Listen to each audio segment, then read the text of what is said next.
Also, your flip has been completed now, Goosh. Enjoy your milk, eggs, and cheese.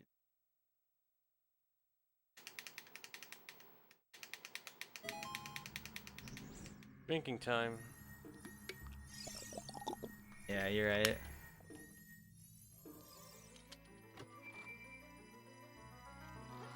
Speed drink.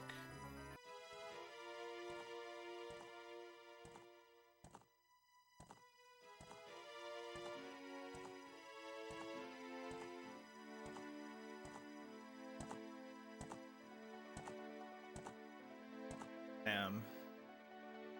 So shots tonight, Justin. Go. E.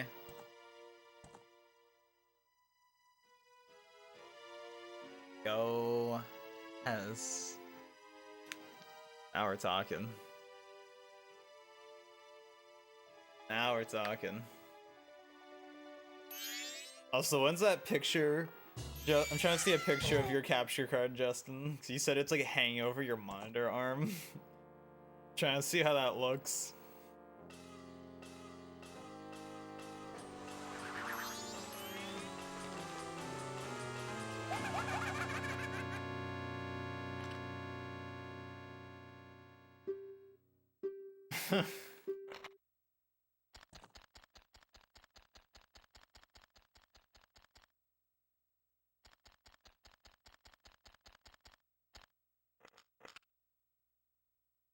I think I thought about adding that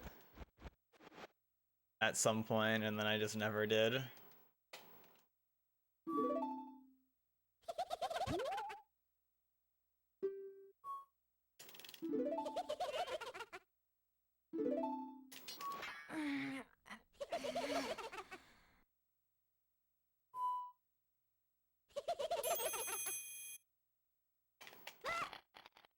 Are you gonna make it like 3 million bits to activate that, Justin?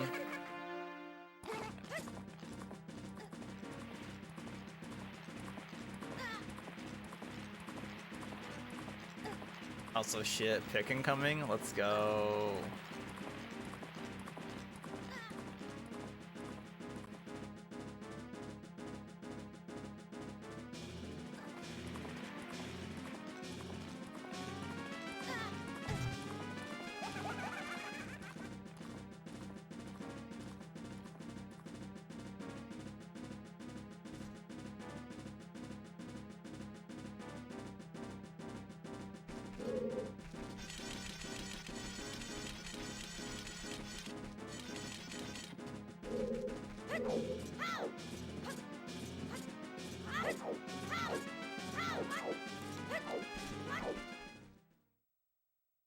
Oh, frick. Bruh. What made you, like, does the cable not reach to have it, like, on the ground behind your desk or something? Or is it, like, more convenient to have it just chilling where it is there?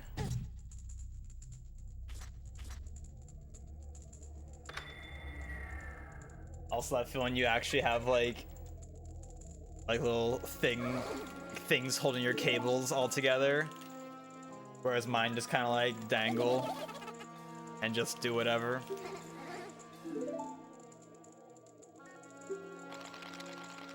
Peanut butter with jelly and Cool Ranch Doritos. Is that what you're eating right now? Yeah, shouts to Doritos. I feel like Doritos, at least back in the day, they used to be so inconsistent with some having like a shit ton of like flavoring on them, and then others would have like none sometimes.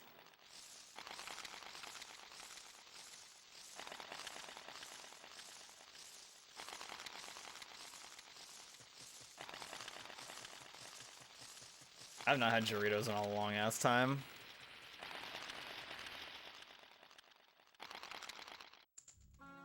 It's too short, damn. ETA extenders or just buying a longer cable. That is one thing I'm glad. I have like a handful of USB extenders. That is one thing that's nice to have, just chilling.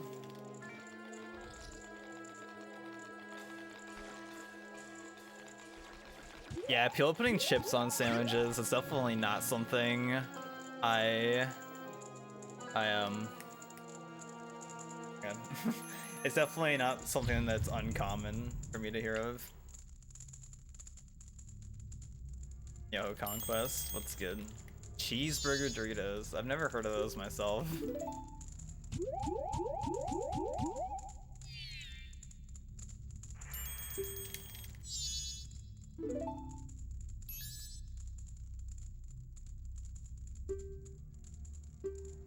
Maybe it's something like how up here in Canada we have the elusive like ketchup chips and all dressed.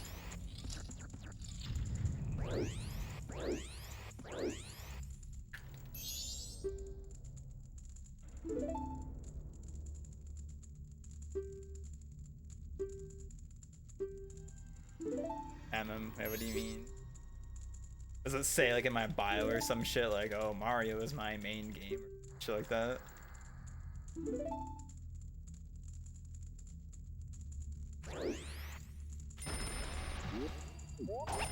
Well, I'm just saying in general, because I feel like on Twitch most people I assume are American generally. At least whenever like, because I've seen like in some streams they have like the regional statistics thing like in their bio or something where it shows like what countries people are watching from, and it's usually like at least 50% or more is America. But you know, shouts to Canada, gang. Oh yeah. Yeah, what American smarties are what we call rockets up here.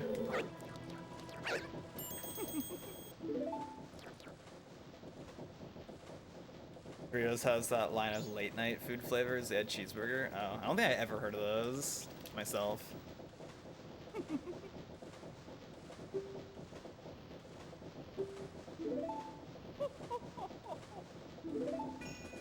Yeah, you can post links. I don't have any sort of bot that will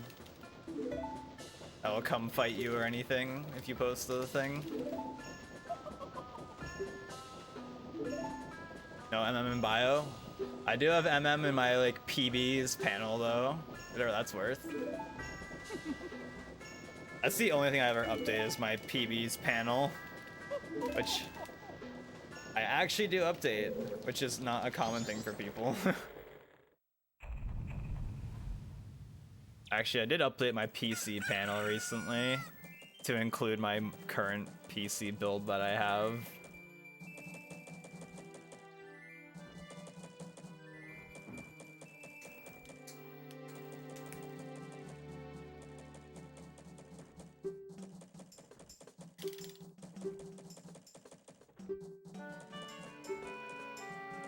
I think it's always helpful if streamers like have like a list of the stuff that they use like in their bio somewhere. I don't know, cause there's definitely some people like I've watched from like, oh, I wonder what kind of like mic they use or what kind of audio interface do they have or something like that.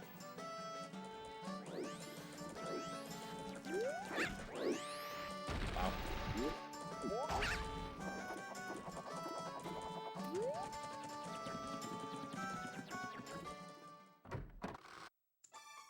Those Doritos were literal sex. Feels good, man. You might move to Canada one day. Oh, frick, Felix. 3.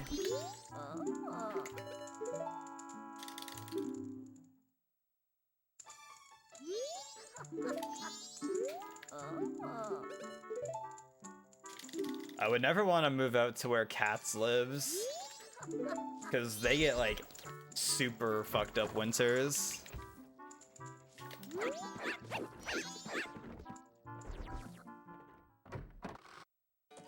Favorite candy bar? You're a hard split on Crunchy Bar and a Mr. Big. I think I would say mine is Kinder Bueno. They're pretty nice. They're like not very sweet, but they're still like really nice. Got that hazelnut filling.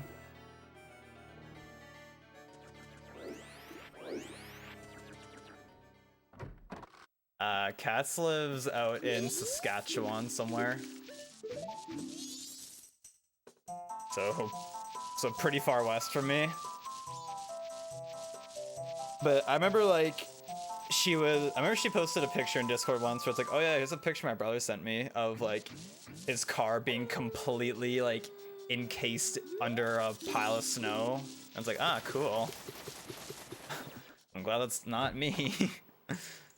We can get a lot of snow here, but recently it hasn't been too bad.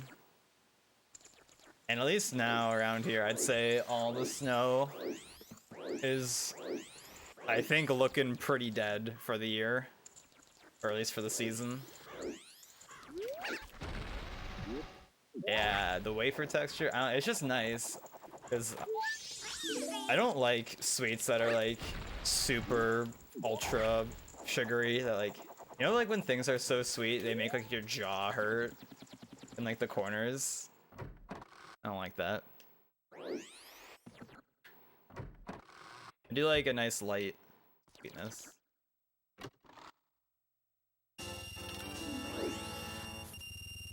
Never experienced a real winter though.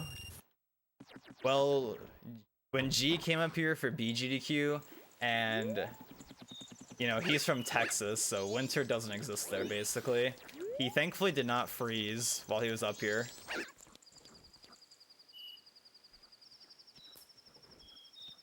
Move around London, like England, or like London, Ontario?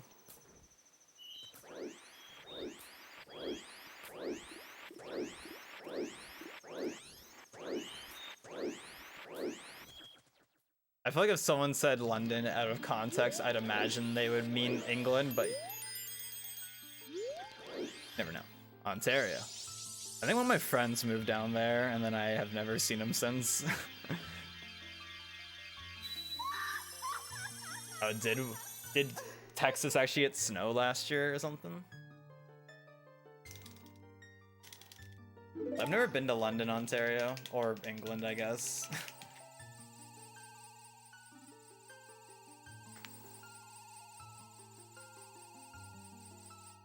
The coldest I got for you was -45. Jeez. I know Kat's supposed to like that too. I was like, oh yeah, but it's -40 for me today, and we're like, bruh. The coldest it would get around here. The coldest it usually would ever get is like -30s.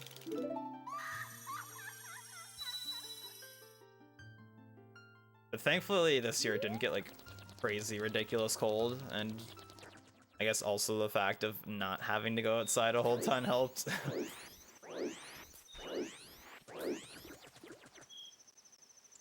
It will be nice. I mean, I could start doing it, I guess, whenever now, but now it's starting to get nicer again. Actually be able to like go for like walk or runs or something if I want to, because I feel like going for walks or running isn't as hype in winter because cold. But I guess running is, I guess it's harder in winter since you're cold, so you're using up more energy to try and keep yourself warm. Which I guess in turn would make it a more effective run, I suppose.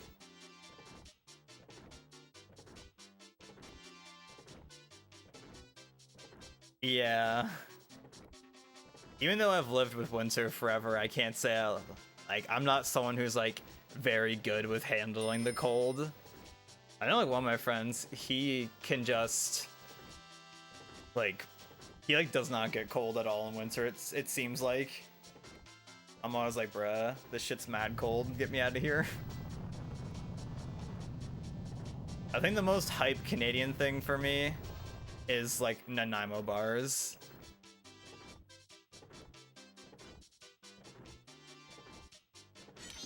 I think any non-Canadians out there probably don't know what a Nanaimo bar is.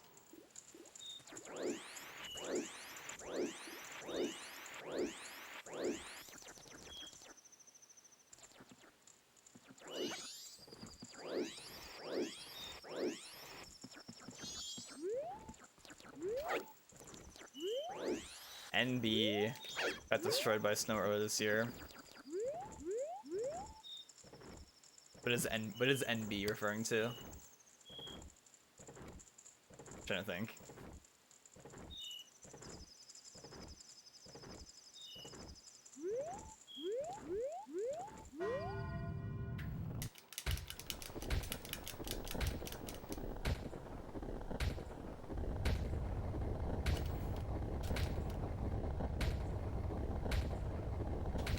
New Brunswick, that could be a good contender for NB.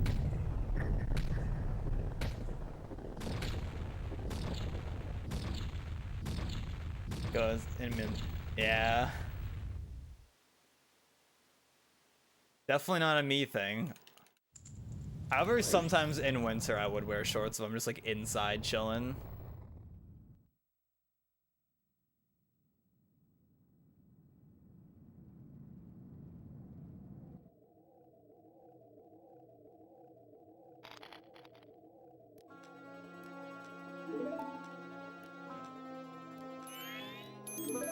I never actually had time to click on this Doritos link. Out of stock, rip. How am I gonna order these to my house now? Bad.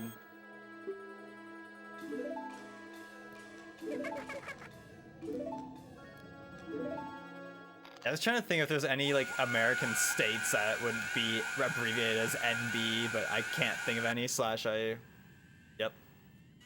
Probably New Brunswick, most likely.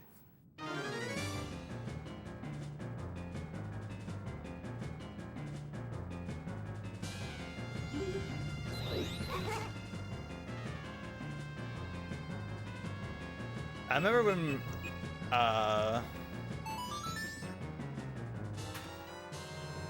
last year, I guess, technically speaking, in like, it was like October or September. It was like still like pretty nice when we were hanging out. Was hanging out with like the squad. We had like me, crazy, I was there, right? Me, like Fig, JCog, Prac, Random. And I remember like Random was like the only one wearing shorts. And he was like, bruh, it's so nice. How am I the only one wearing shorts?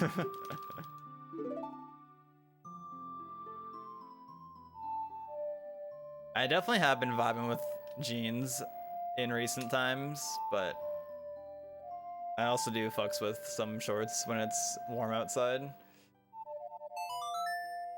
have to start running over because your laptop decided to randomly blue screen, bruh.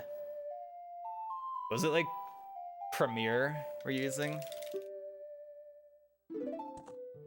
I mean, I feel like regardless, I feel like video editing software in general is like way more prone to like causing computers to fuck up, but I guess usually it'd be the software itself that would crash and not making your whole PC crash. But I feel like over time, like I've like rarely ever had problems with like Photoshop or Illustrator, for example, but I feel like video editing has always caused much more problems.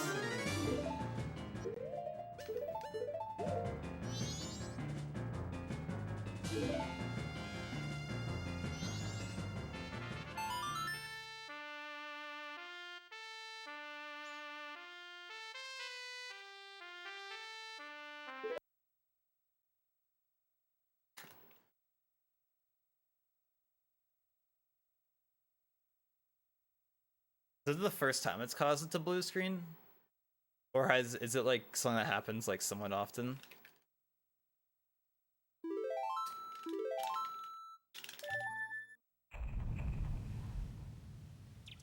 I remember like a few weeks ago, like my computer like randomly blue screened for like no reason. I have no idea what caused the blue screen. I wasn't like doing anything out of the ordinary, and like I haven't had it happen since, so no idea. Computers are great. Computers are awesome.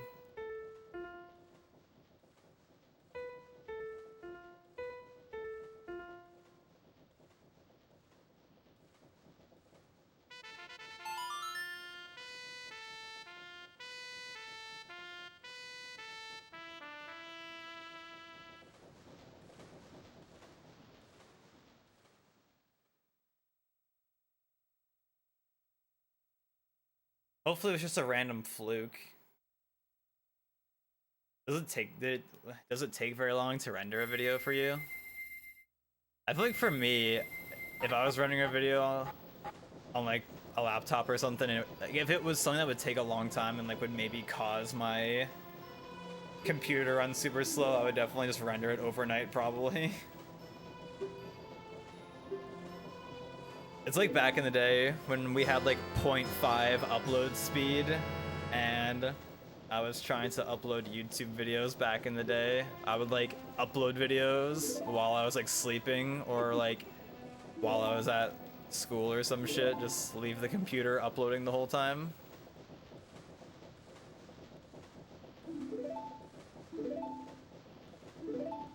It was pretty hype. That's like the classic. Uploading videos taking like 7 hours or something because your upload's just not fast remotely. We kept getting your new laptop at blue screen, but never again. Bruh. That'd be a huge bruh moment for me. But at least it hasn't happened since.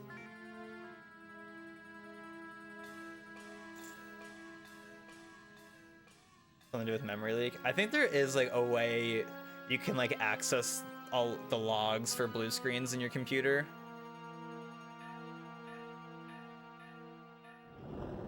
I guess if it became a persistent issue. I remember when I set up this current PC I have right now, when I transferred everything from my old PC to this one, shopping list. Xbox. No, the shopping list died.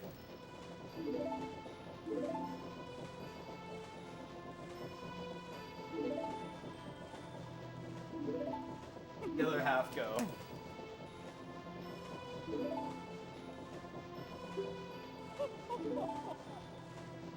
Okay, we're doing this for now. Is that even in? That should be in the view, right? Yeah. All right, good enough, I guess. Shy Pillow coming in clutch.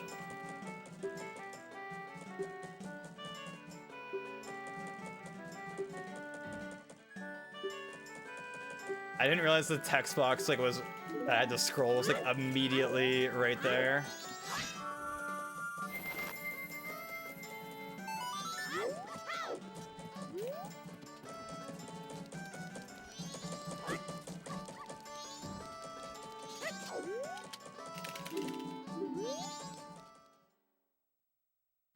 DH15. That's the Noctua code, right?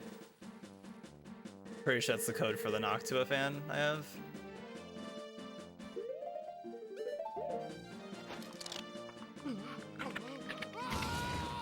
Yeah. Yeah, for my previous PC build, I had a Noctua fan also, and I never had like any problems with like cooling. So I was like, I'll just get another Noctua fan, why not? Used to have 0.5 upload in like 2020, bruh. I mean, I guess if you don't like stream, at the time, if you weren't streaming or uploading videos or anything, I guess having like an upload speed like that isn't the worst thing ever, but still isn't ideal. All right. Now we can...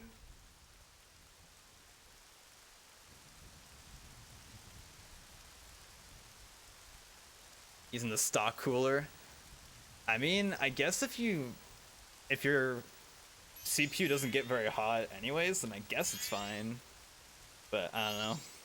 It's crazy how, cause like the Noctua fan, it's like fucking big, and like the stock cooler is like this big. It's so small in comparison to like the Noctua fan.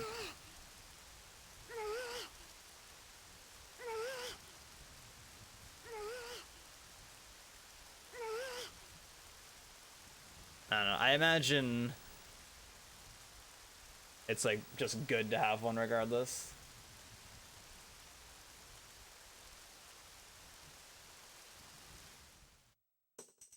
Making a new power supply. I was gonna use my old power supply for my old computer because I'm pretty sure it would have worked in this build. I don't see why it wouldn't have, but I don't know. It was like a it would have been like a 6-year-old power supply at that point. So I was like reading some stuff, and I think people were saying it probably would have been fine, but I was like, I'll just buy a new one, just be safe. And now, like, in my old PC, I still have my old PC, so if I need to use it for anything, I don't have to like go like, oh, let me go grab a power supply or take the power supply from my computer and plug it back in and then plug it back into my new computer. Like, nah.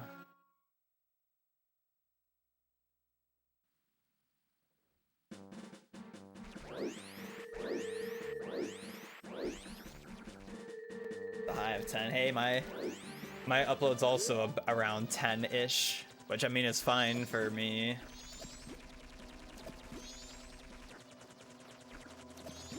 But definitely not out here with like Chad internet that I see people with where it's like, I have like 800 down and 300 up. I'm like, I don't got hype internet like that.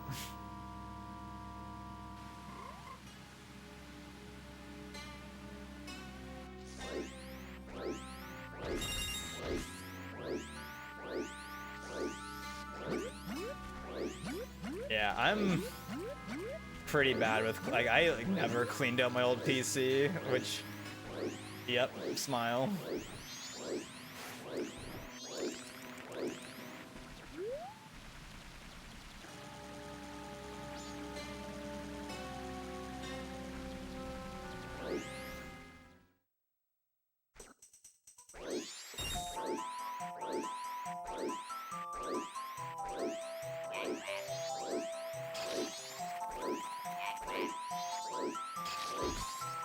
When your piece went through a power surge, damn. I don't think I've ever had mine experience that.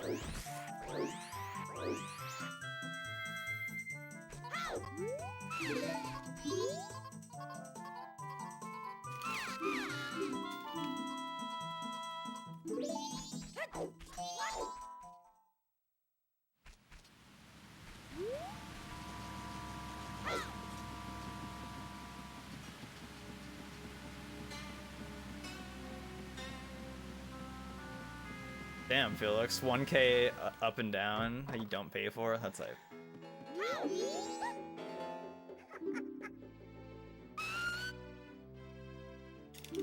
I guess like having an upload like above like 10 or so is really good if like you want to upload YouTube videos or and such. But I feel like if you're streaming, if it's just like one person really streaming, then I feel like 10 would probably be sufficient.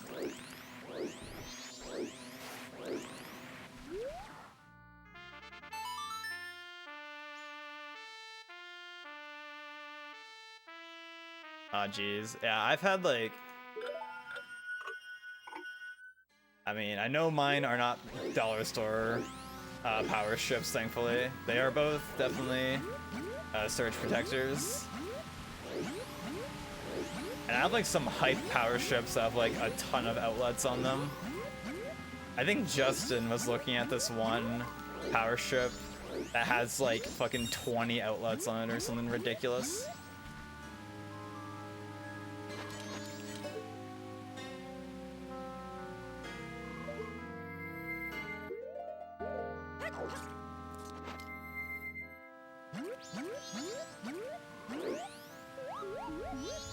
Yeah, I think my upload, or my speeds, it's like 60 down and like 10 up or something like that. And since I'm like basically the only one that actually does anything,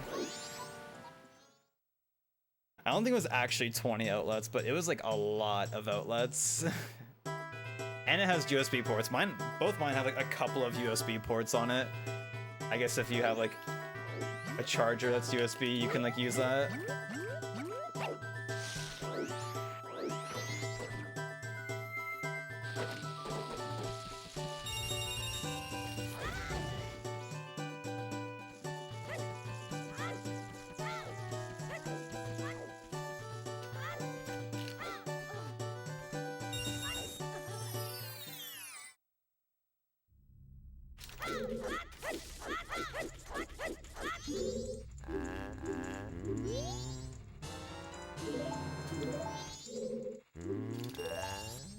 Yeah. And there's definitely like little tricks you can do to make your like stream look a bit better if you don't have the fastest upload speed.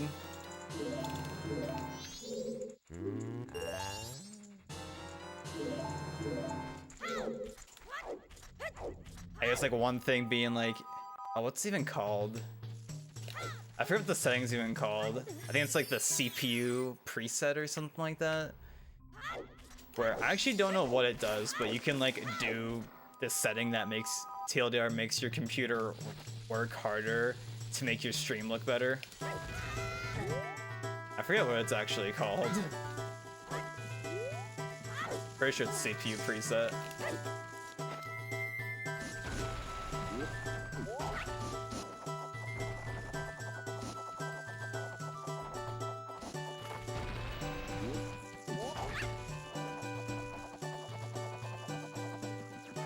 But back in the day, I definitely used to stream at like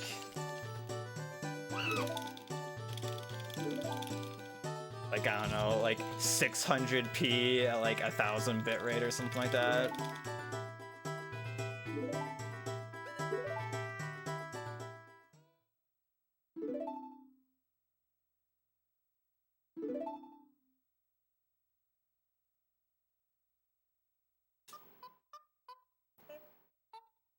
It's yeah, it's probably not actually 20, but it's like a high number of outlets.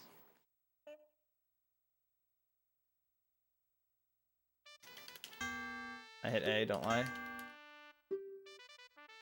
All right.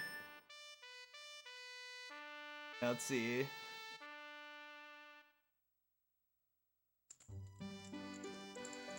I guess the one over here has 8 outlets on it, and I have like one on the other side that has like even more, I'm pretty sure. I feel when I threw a free gold to fucking up the song. Feels good. That's definitely something I've used over the year, or done over the years, is like reset my computer completely. It can definitely be good after like 3-4 years of using like the same everything on your computer, just like to do a quick Windows reinstall.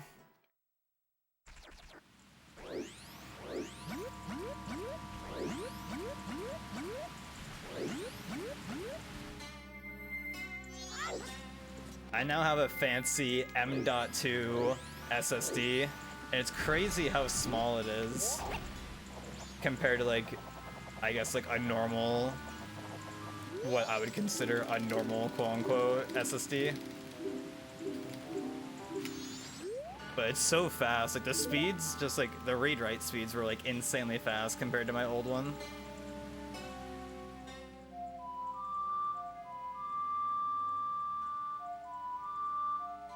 Over a 4-foot-long power strip, goddamn. Yo, RG, thank you. How are you doing? Tensions, man. It be like that, no. It really do be like that.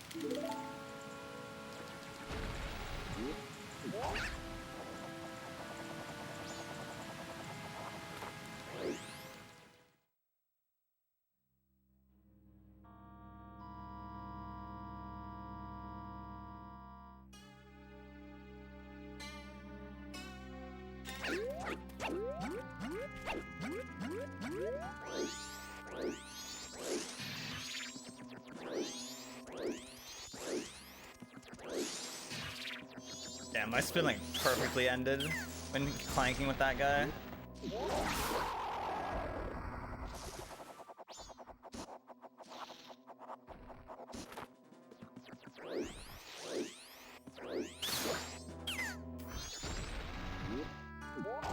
All right.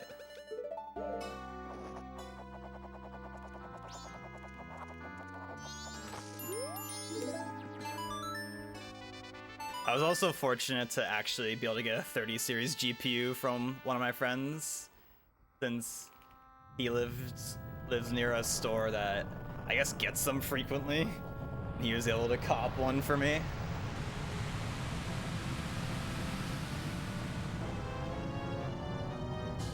That was because I bought the PC tower, my SSD, and power supply, and they were just sitting upstairs for like 6 months or something. They were just chilling there. Because I was like,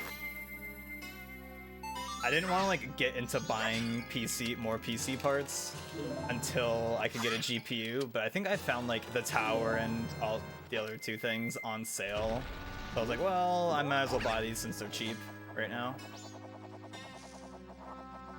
I'm thankful I paid a reasonable price and didn't end up paying like $2,000 for a 3070.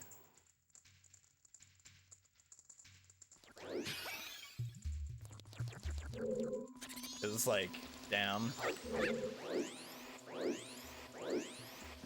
I cannot imagine paying that much for one of those.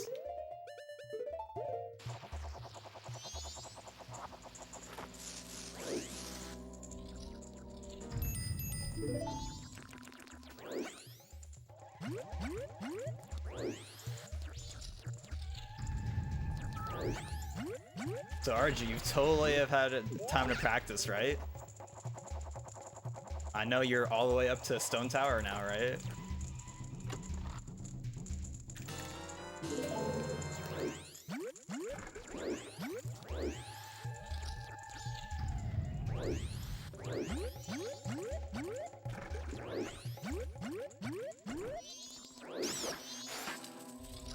A 4090. I mean, do they come out with like a new series every year? I haven't really like super paid attention, like what the release cycles are for the GPUs.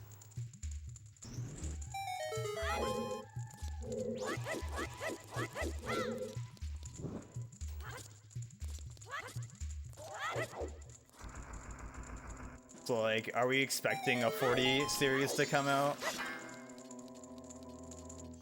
this year? When did the 30 series drop?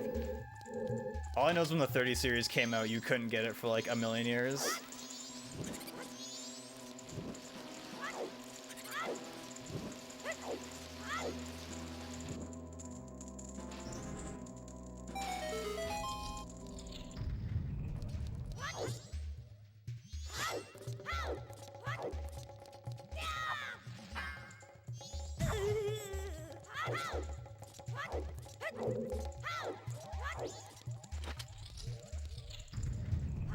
Damn.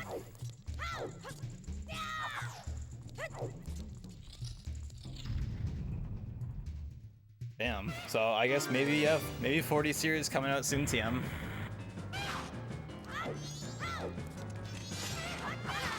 What? There's your hitbox, mister.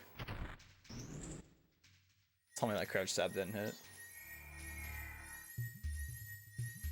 I guess like the 30 series was like actually a huge jump though, because I'm pretty sure like obviously like the 10 to like from like the I guess 900 series to the 10 to the 20 was still like a good jump, but I'm pretty sure like the 20 to the 30 was like a huge jump apparently.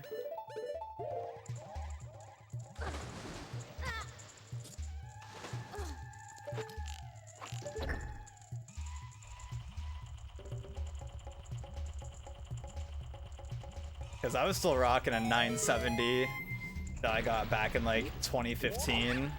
I was rocking that until I got this 3070, so that was a huge jump. I think the motivator for me was I wanted to be able to play VR games more, aka like Beat Saber and such.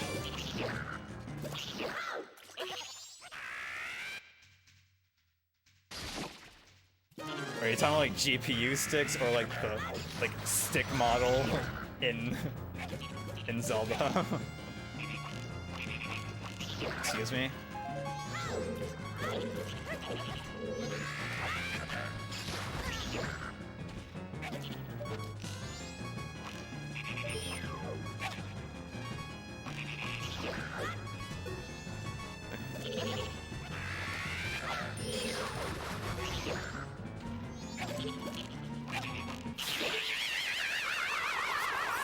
All right. I'm actually not sure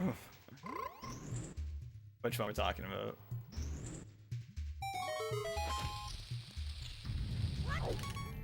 Let's see, we were talking about GPUs, but there could have been a reference to the actual sticks, since I was also talking about sticks, kinda. At least there was a stick being used around the time.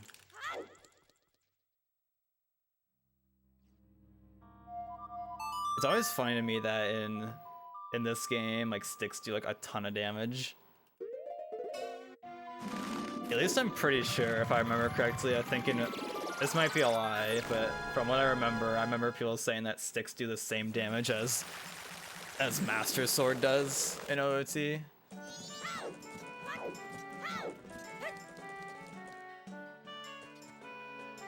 I'm not sure how sticks compared to like Gilded Sword and like Great Fairy Sword in this game. Not too sure about those values. All right.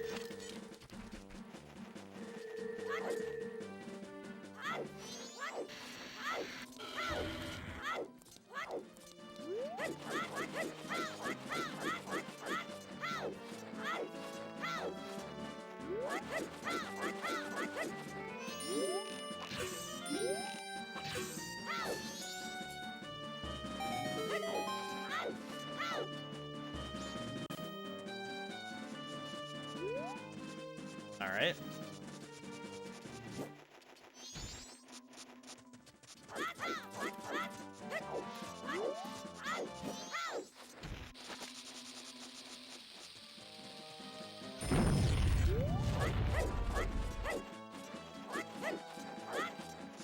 Did not get a saucy angle from that.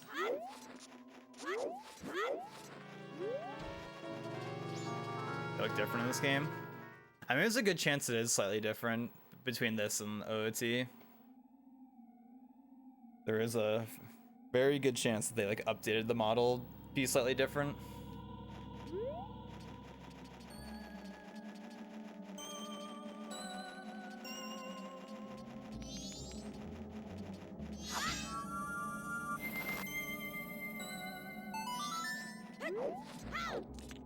Like, for example, like the bomb explosions in this game are also slightly different than OOT bomb explosions. There's like more effects going on compared to OOT bomb explosions. Okay.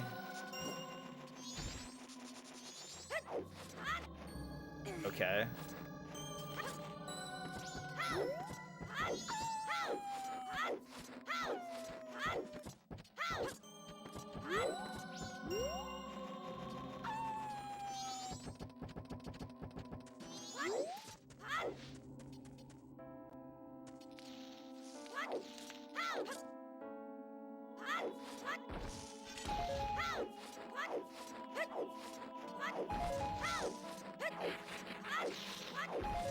I feel like one thing I didn't actually realize for a while is that how Link's model is actually different between this and OOT.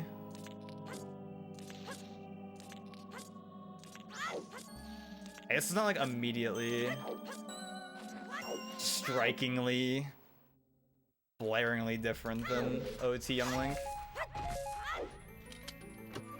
But he is adjusted slightly.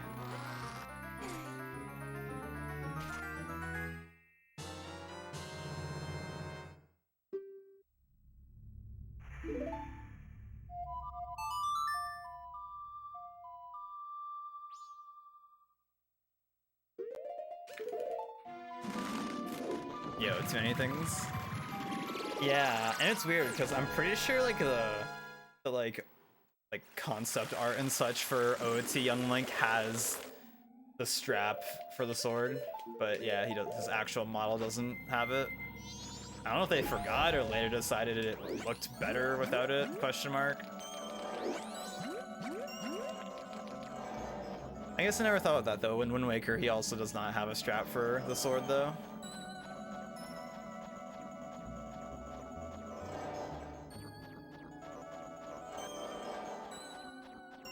Oh, is that so?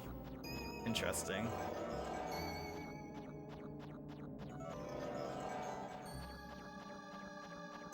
You know, it's like how I do know for, like, in Gen 1 Pokemon, like, the sprites were made first, and then, like, all of, like, the iconic, like, artwork for the Pokemon was drawn later.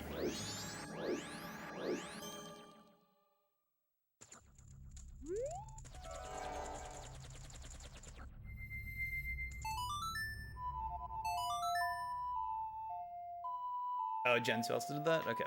I only knew Gen 1. I didn't know if any other ones did that.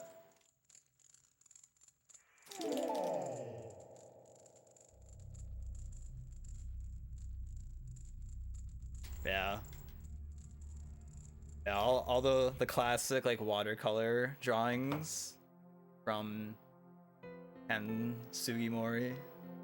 Hitting different. I've always been a big fan of those. They just hit real good.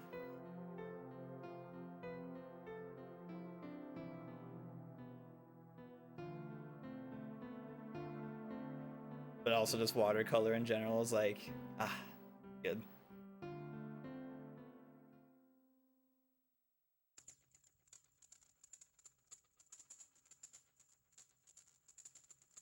Look, we actually get Goron Mask. Huge chance to me never getting Goron Mask last rando. That was something.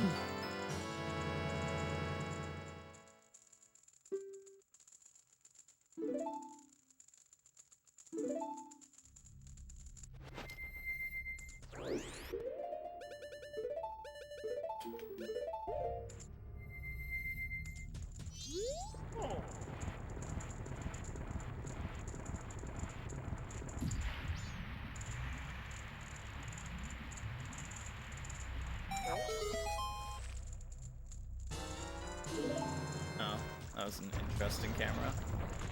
Okay.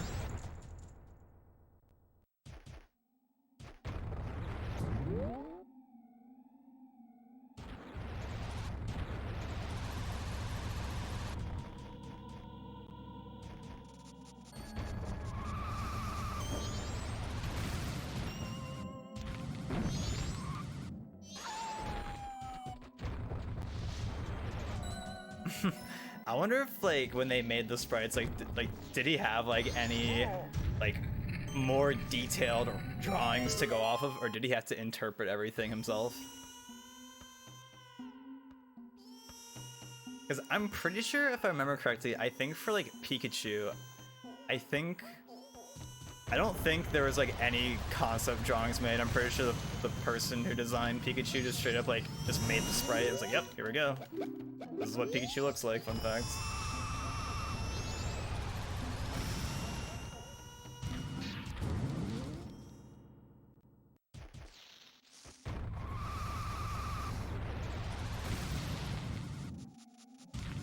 Yeah, the translations he made, though, for the hype artwork he did was definitely very good.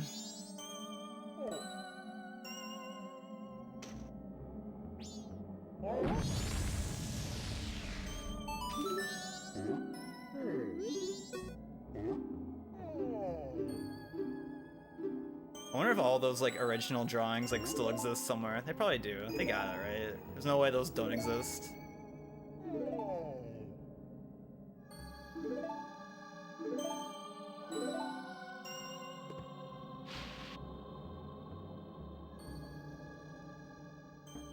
But, like, in contrary, I'm pretty sure for, like, traditional animated shows and movies and such, I'm pretty sure, like, a lot of, like, the cells, like, end up getting destroyed or something, or just thrown out.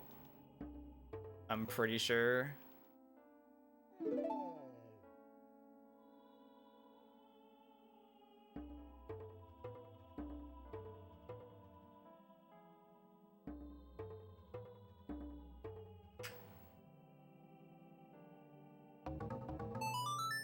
It's something that would be cool to own someday, is some hype animation cells. I do not own any.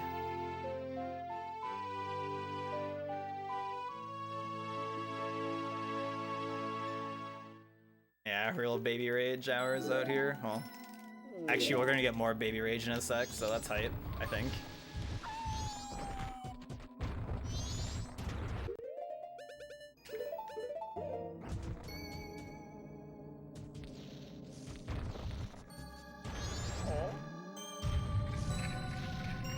Really? I'd have to look at that. I've never noticed that myself.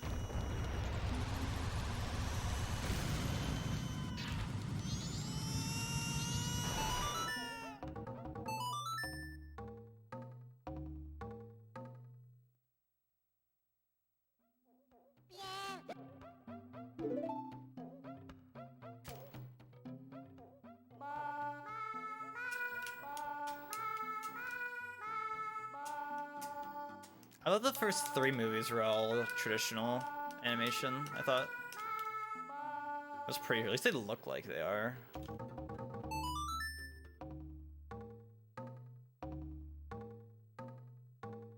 It's actually interesting, something I like read a while back about like, I guess like Pokemon's animation style that they decided to do is like how like Gen 1 was traditional and then Gen 2, like most of it was traditional, but then like I'm pretty sure the animation for like the openings was digital, I'm pretty sure it looked like, and then like the whatever the league is called, I forget what it's called in Johto, but I'm pretty sure like the league was all like digital, and then like they had like some like I guess like filters over it to I guess like make it look less contrasting from the traditional animation to the digital one.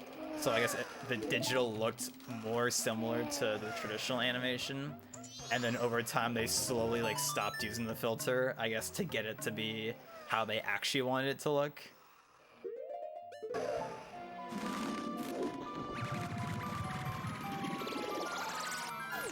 Oh, I see. I didn't know that. Man, early Pokemon CG is always usually kind of Monka. It never usually looks that good. I love that for me. Why are you going that direction? Hello?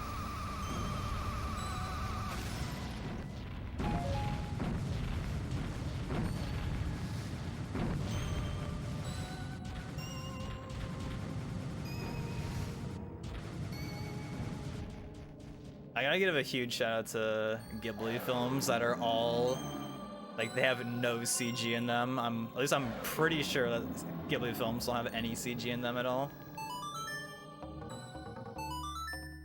It's all like actual 2D animation, which is just feels good.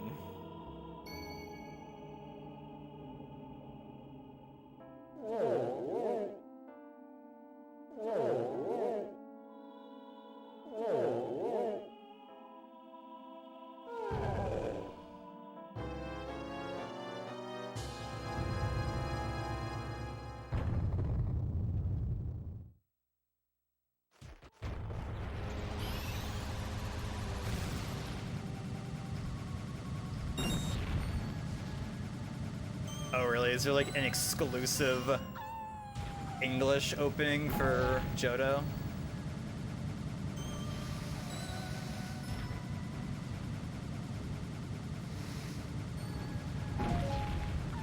Because I know if you compare like the Japanese openings to the English openings, the Japanese ones firstly are longer than the English ones, but they also have like a lot more, wow, they also have like a lot more like unused animation that the English one doesn't use because it's shorter, which is interesting.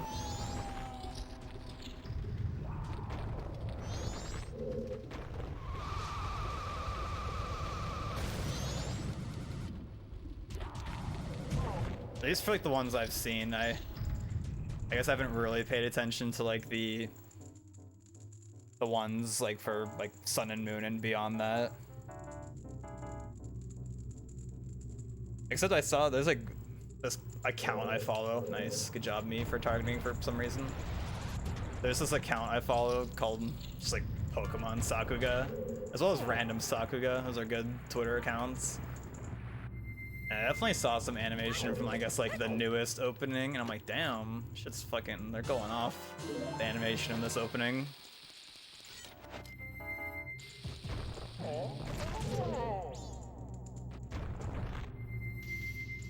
Huh, interesting. I've probably seen that opening too. I didn't know that was all original to English though. That is interesting.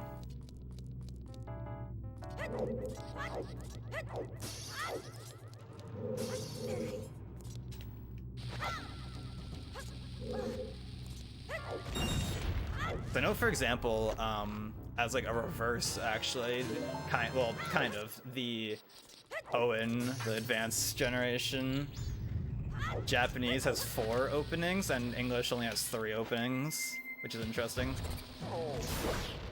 Wow. Can't believe that was too late. Fuck me. All because my bomb was too close to the wall. Alright, the split sucks.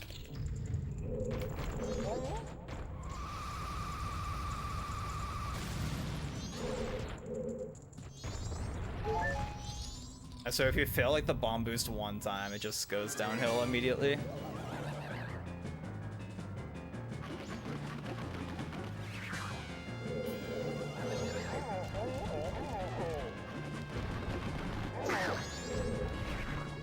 Which honestly, even though I'd say the bomb boosts aren't too hard once you've done them a good bit, it's also low-key easy to fail them.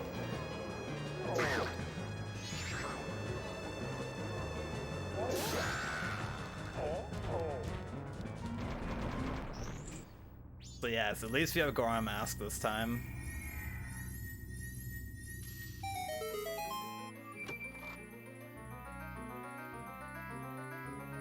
Now, what do y'all think of... I guess they've only shown like the new starter designs for then Gen 9 it is, right? What do y'all think of those?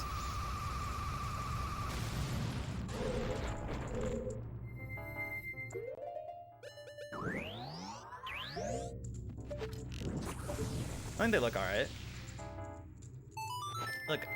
Look not bad.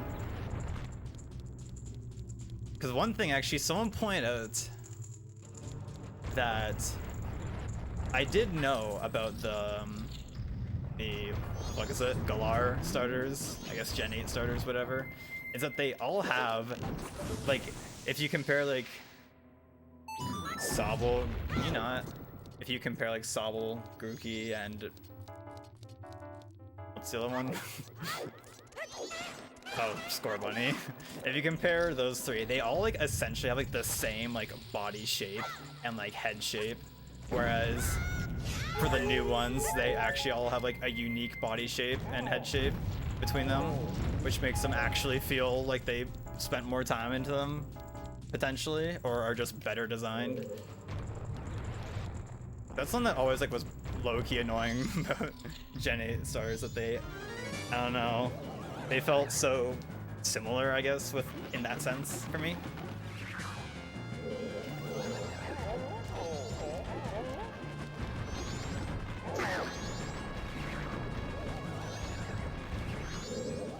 Yo, Owl, had to head of the moment, but best of luck, thank you. I hope you're doing good.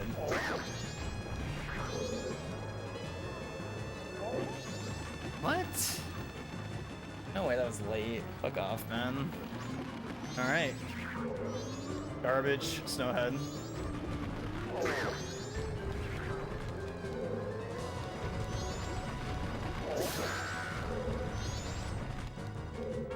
As per usual, Snowhead being shit.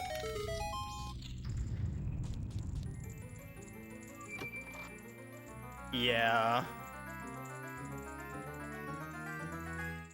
I do know, like, Dragon Ball, they, like, outsource, like, a bunch of different studios. I don't know if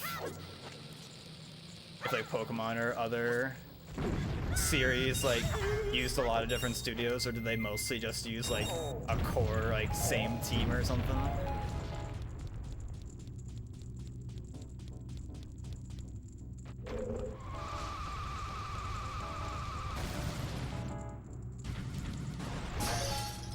Actually, there is this YouTube channel I've been watching for a while now where he covers like the animation aspect of Dragon Ball, which I think has been pretty interesting to watch.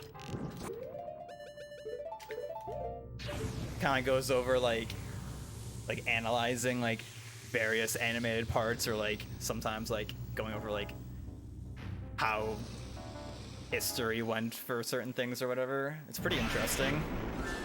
Pretty sure it's called Forgotten Relics. I'm pretty sure it's the channel name.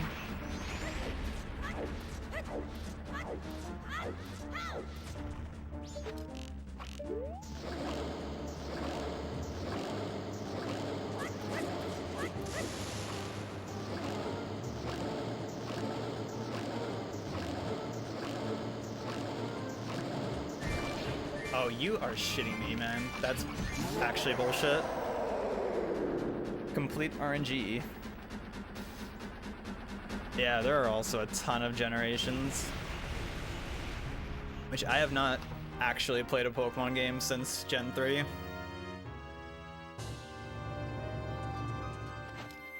Yeah, that is straight bullshit though. That Stalactite landed at the very end. That was completely unavoidable. There's no way I could have reacted to that. Damn, I really lost like a minute in Snowhead almost. Feels good. Classic though.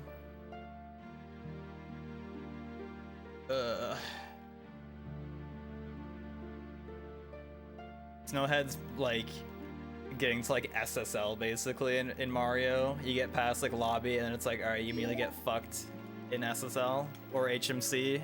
Pick your poison.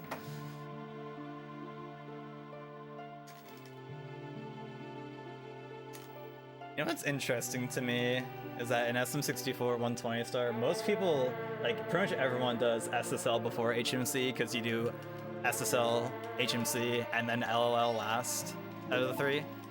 But I always have done HMC first because of HMC 100. I was like, man, losing runs to HMC 100 is annoying. I'm gonna do this first. And I'm pretty sure it doesn't lose any time, but it's like, I don't know, it's like weird, I guess, to do HMC before SSL. I think SSL is overall harder, but it's also easy to get fucked in HMC, so yep.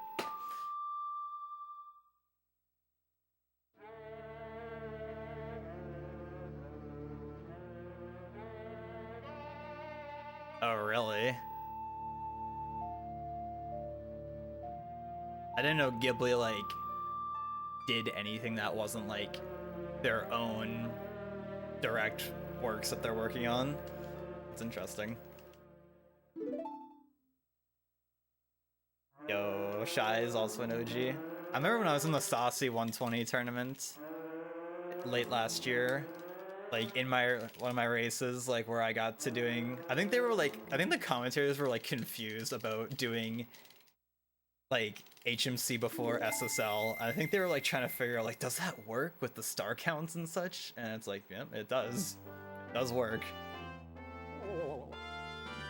I think they were like wondering about MIPS for a while, and it's like, well, you still have 50 stars when you leave LL, so you're chilling. I don't know, both are difficult for different reasons, but I think I would say SSL is a harder stage as a whole.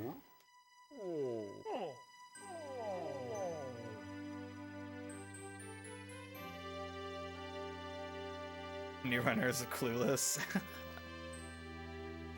God damn it, Shy. Yeah, that's like, what was it? I think it was like some tourney I was in a few years ago for Mario. You know the Kobe wall kick in BBH 100, Shy? To like respawn the last booze position. I remember I did that.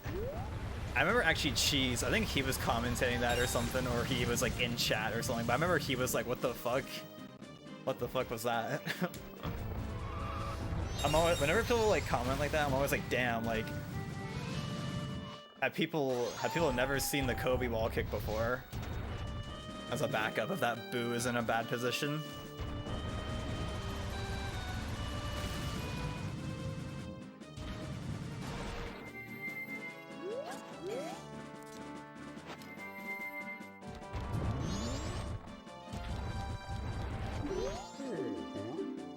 So any Isaac, Shy? 3, go.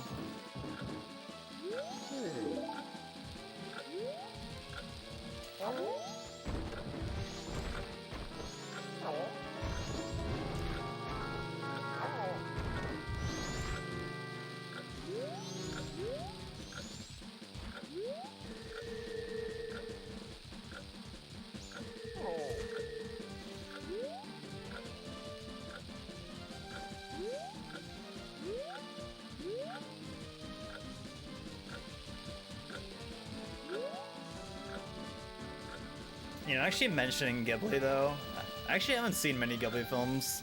I've only ever seen Spirited Away, Princess Mononoke, and Howl's Moving Castle.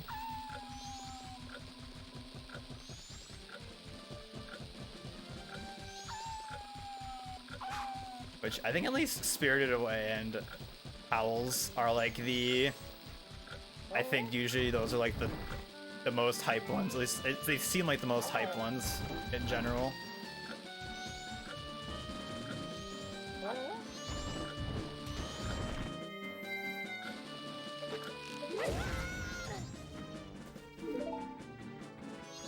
Happy Mask cutscene. I love Happy Mask cutscene. Yeah, you're just watching a cutscene for like 8 minutes. Ooh, saucy.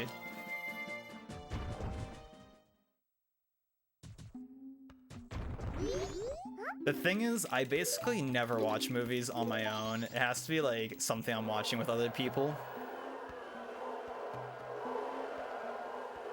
The only time I brought up the idea of watching a movie is like whenever Blue Bob and I watch a Dragon Ball movie. I'm like, hey, you trying to watch a Dragon Ball film? Oh, bruh. What the fuck, Shy? But hey, is it gone completely now, would you say?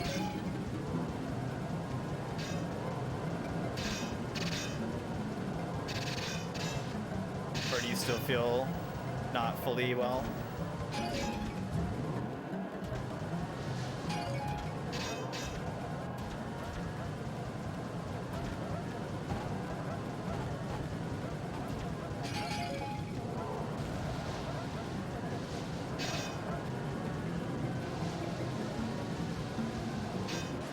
That's bullshit.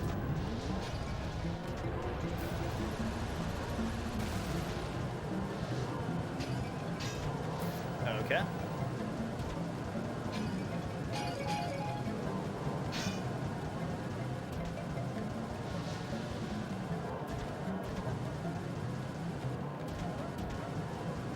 If your rubber banding could turn off, that'd be great. Thanks.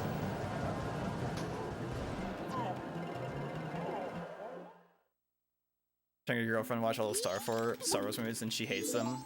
Does she like not like the idea of watching Star Wars, or has she watched a few and is like, yeah, I don't like these? I don't really have much of an opinion on Star Wars because I've never seen any of them.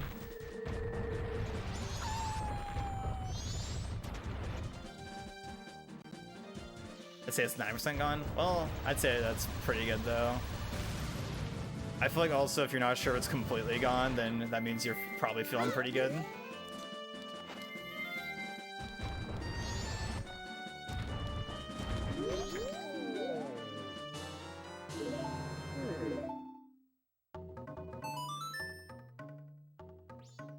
Yeah, I feel like I never had like any friends growing up that were like super into Star Wars or anything. So I just never got into it myself.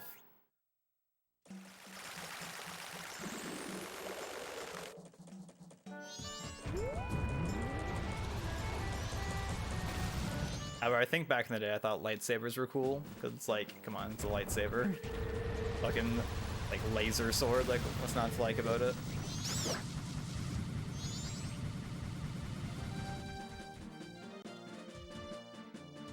Goron's just evolved Sonic the Hedgehogs, basically.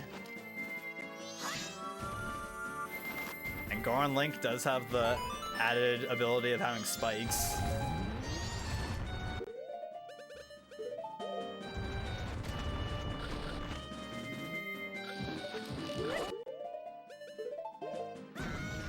That was a good frame. Watched the first 6 and she only liked episode 3. At least she liked one of them. Sore throat in the mornings, otherwise weak symptoms.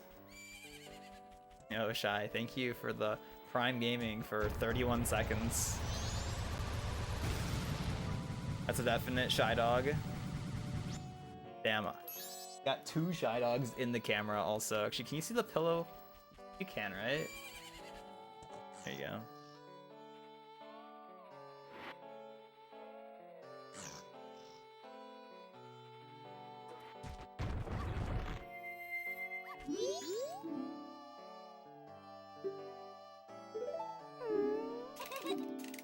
Actually, TBH, the best view of the Shy Pillow was in the garlic crust emote. Yeah, I guess Star Wars is pretty old. But isn't like the practical effects in Star Wars like still good today or something? So I feel like I usually, well, I think people are kind of back and forth or one under the other, but I think a lot of people still prefer like the traditional practical effects compared to the digital effects.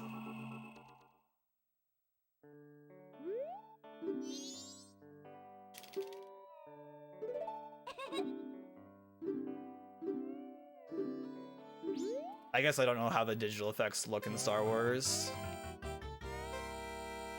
But I guess if a digital CG effect is done poorly, it can be very jarring.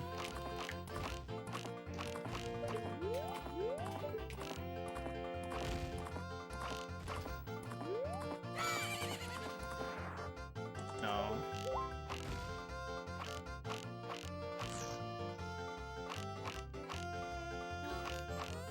Oh, that didn't hit. 27. All right. They redid a lot of special effects and sounds in the 90s.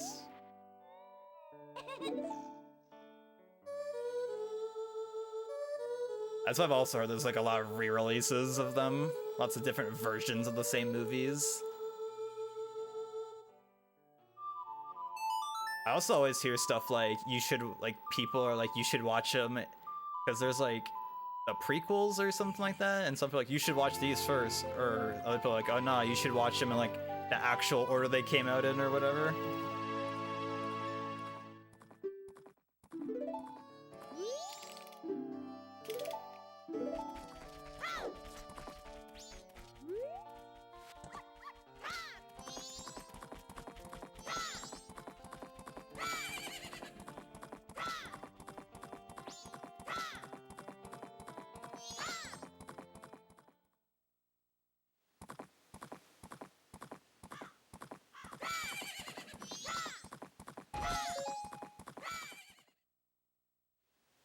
I don't know, all the stuff with like,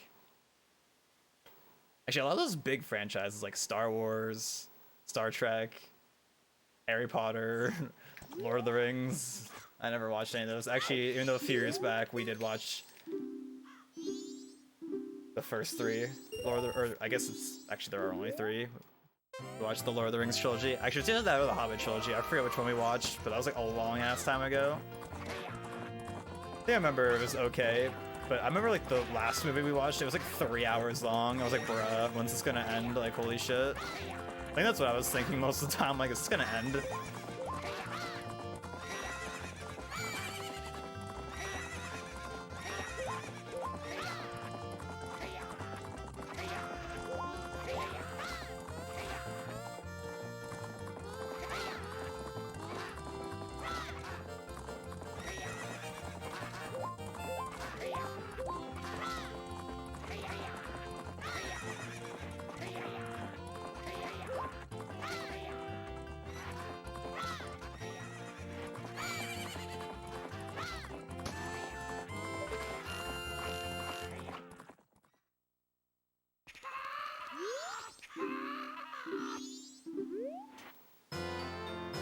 Still save time.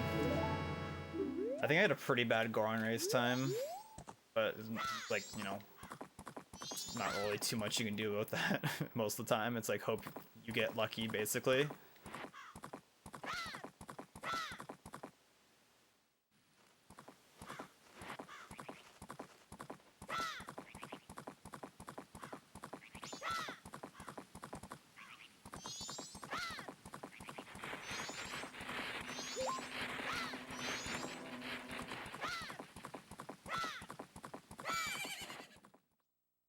There is theatrical, VHS, special edition, DVD, Blu-ray, digital, and for the original trilogy, they made more changes with CGI being added in special.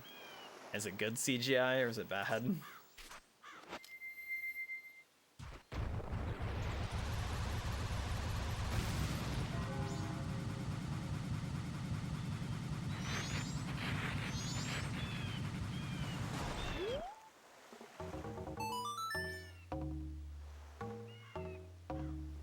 If you want to watch Unaltered, you have to buy a VHS, Laserdisc, or limited edition DVD from '06. Yo, let me just whip up my Laserdisc player real quick. 3. Anyone actually own a Laserdisc? I've never like seen a Laserdisc in person, I don't think. I know they're like, I know at least the discs are like massive.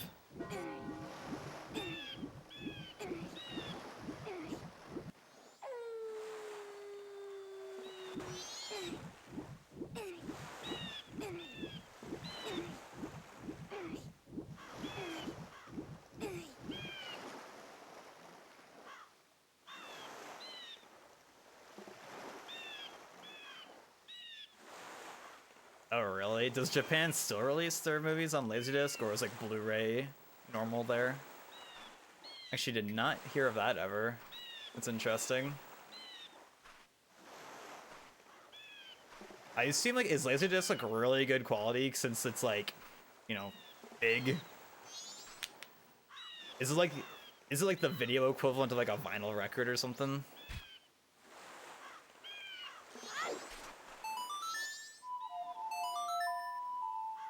I'm gonna go to the bathroom for this cutscene actually.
Alright.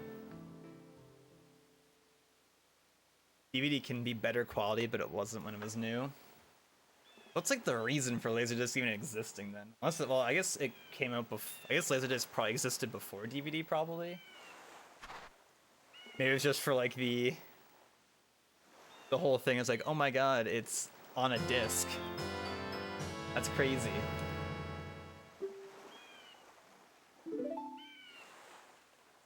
I guess kind of like, you know, with like the whole like, basically every older CD-based video game console, it was like almost more of like the fact that it was like, oh my god, it's a new thing and it can do more than cartridges can do, I guess.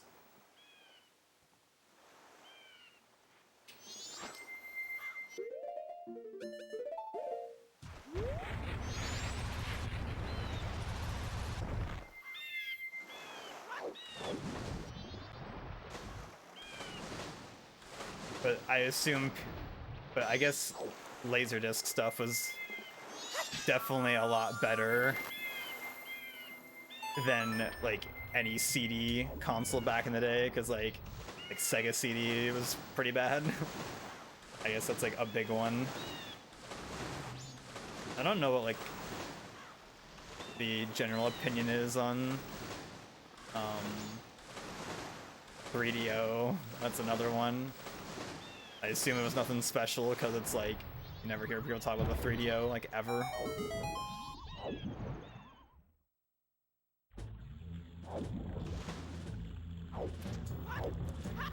Laserdisc existed with VHS, and was better in quality, but didn't deteriorate. That's true. I guess VHS could easily get messed up.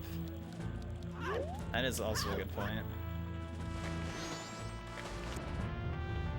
America chose VHS and Japan chose Laserdisc. VHS is definitely more convenient, that's for sure. I guess with the fact of it being smaller and probably cheaper.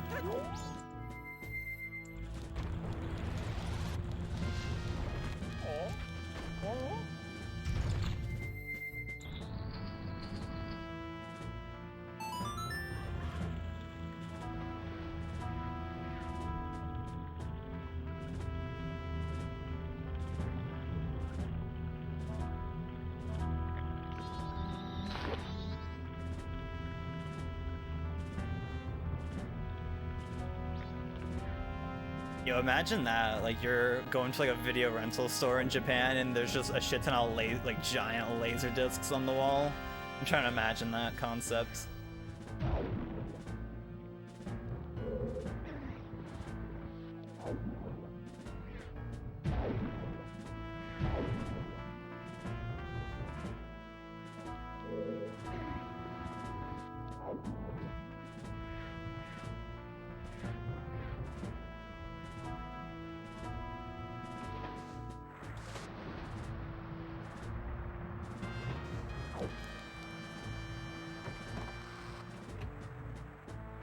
Yeah.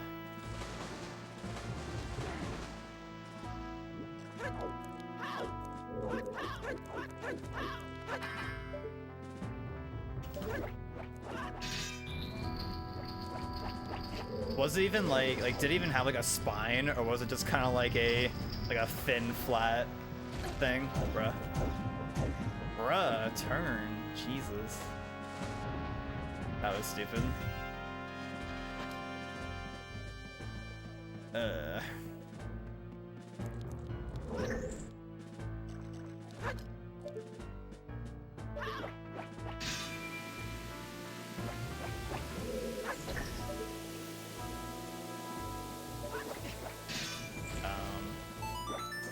Okay. Okay. I guess if you wanted to have it on a shelf, I guess you could like make like little tags that like would stick out, so you could like read it like that. So that's like one interesting thing for like cartridges. How for like NES and Super Nintendo and Genesis and like Atari, they all had like the end labels on like the very top of the cartridge. So if you had them all like lined up on your shelf, you could still see which one was which.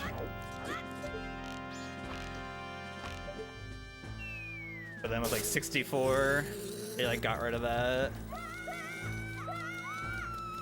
For example.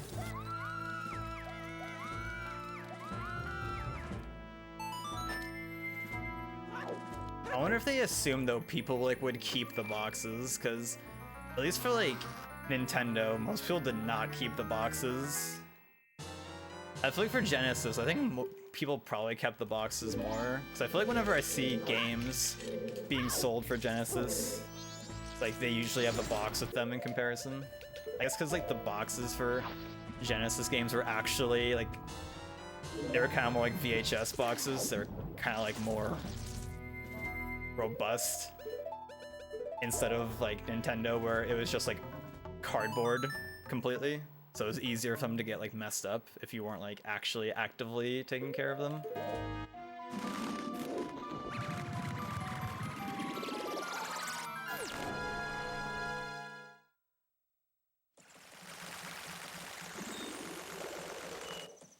I think the only game for that I still have the box for is Gex 64.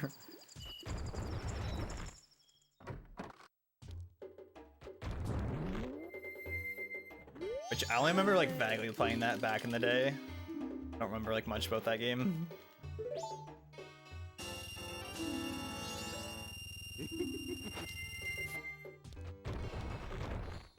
What is SFC?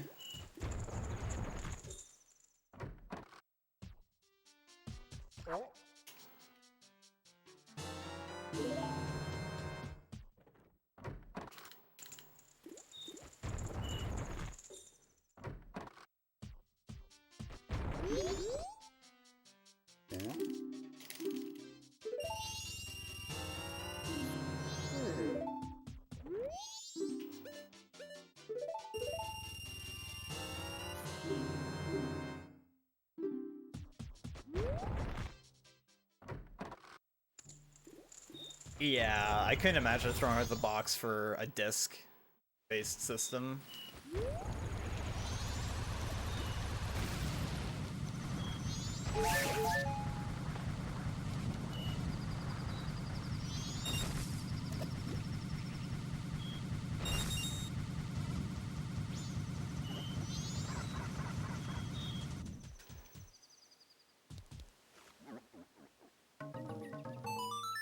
Actually, I do have this like little like for GameCube. I have this like little case that's can just hold a bunch of GameCube discs in it, and I think it has a single game in it because the game that's in there is not even technically mine originally. It was, I remember specifically, our neighbors brought it over. It was Luigi's Mansion. Our neighbors brought it over, and I guess they just forgot it. And they just never asked for it or never took it back or anything.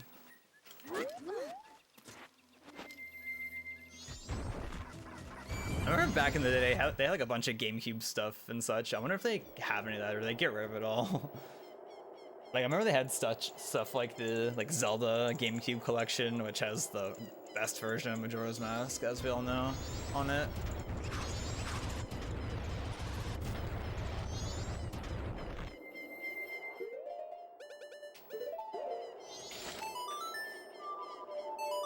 Yo, Morpheus, thank you. Also, happy late birthday. I don't know if I've ever actually said that to you, but like I heard that your day was good yesterday, so that's good.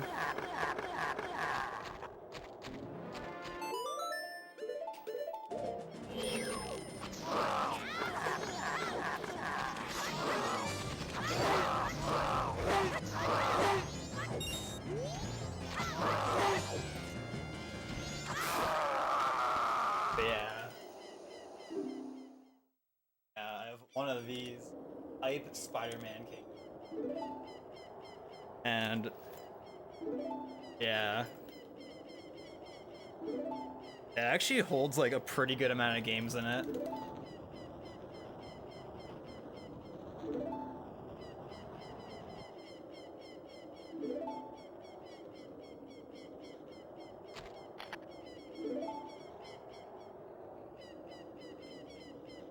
Yeah, it's got like all these games that are definitely in here, and then we have the one lone Luigi's Mansion just big chilling inside here.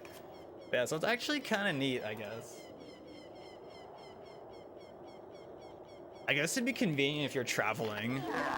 It'd actually probably be good if I ever someday was like, oh, I want to bring a ton of GameCube games to like a GDQ or something. I guess that could be convenient instead of, but also just bringing the case isn't that hard. But it would be nice, actually. It would be more compact.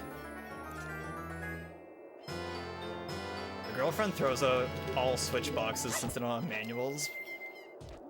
I still couldn't justify throwing it out, but I think a lot of people probably have a like custom like carrying case for their Switch games.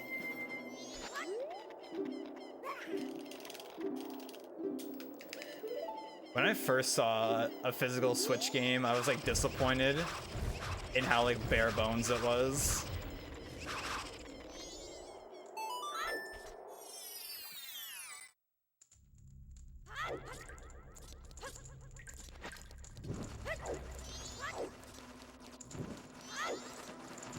Yeah, I actually got one Switch game as a present that was physical that I've actually never played the game yet. It was Starlink, which basically is like a poor man's Star Fox because the Switch version has Star Fox DLC.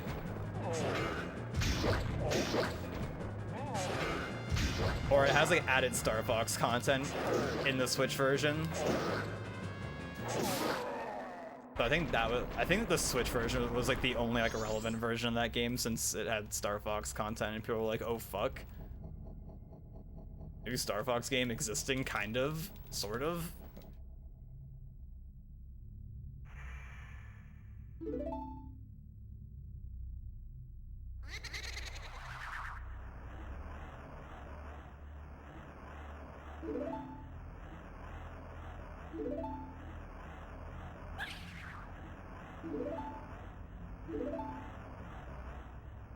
Also, I think with Wii U games, I'm pretty sure most of those didn't have a manual either. But I remember like Smash 4 had a manual. I think that was like kind of hype. I was like, oh shit. Old school manuals were hype though. I still have the Mario World manual somewhere. I remember I used to like look through that because it had like a bunch of like custom like illustrations in there and such. I understand why they're not really a thing anymore, but I don't know. It's like, damn.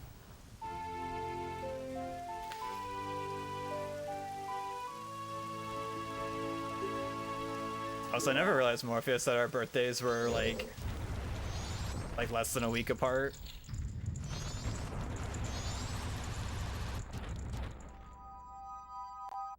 'Cause yours was yesterday, right? On the 20th? If I recall correctly.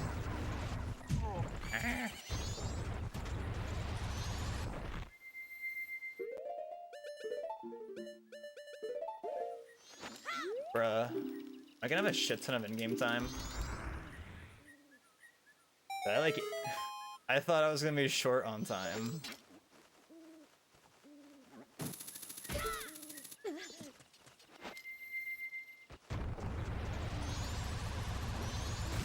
Xenoblade X doesn't have a manual, but the digital manual is like 160 pages? Jeez.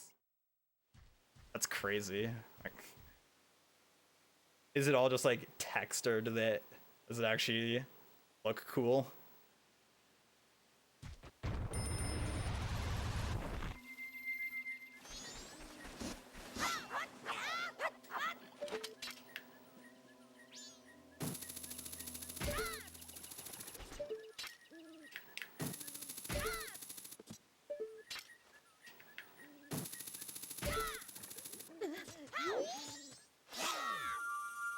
On the 20th? Damn. Yeah, mine's on the 26th.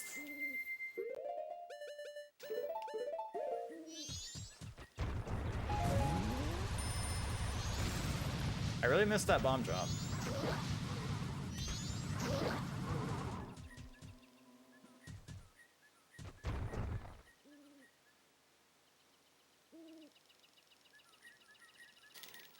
Well, I can get it on my way to the well, actually, but I wanted that bomb drop there.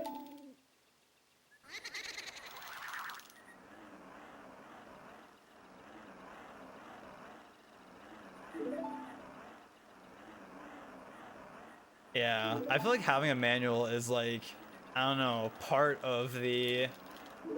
I don't know, it's like part of having a physical copy of a game, in my opinion.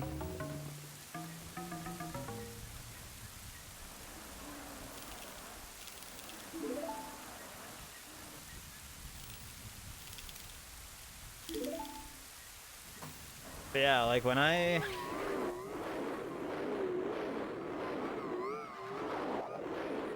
trying to find my one physical Switch game, and I actually have no idea where I put it.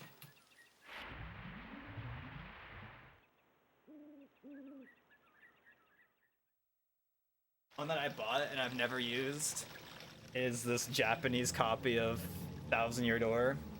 Remember Evan retweeted it like 3 or 4 years ago, and I just bought it because it was like $10, and I was like, hey, maybe I'll use this someday. Update, I've never used it, but it's so small compared to like a normal GameCube game.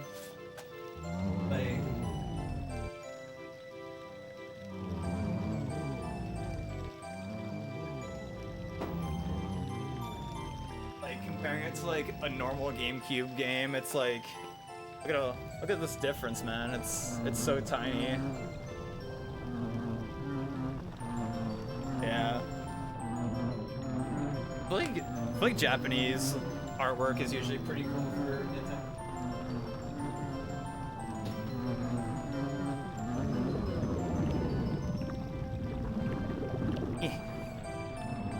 Like, do I have my Japanese?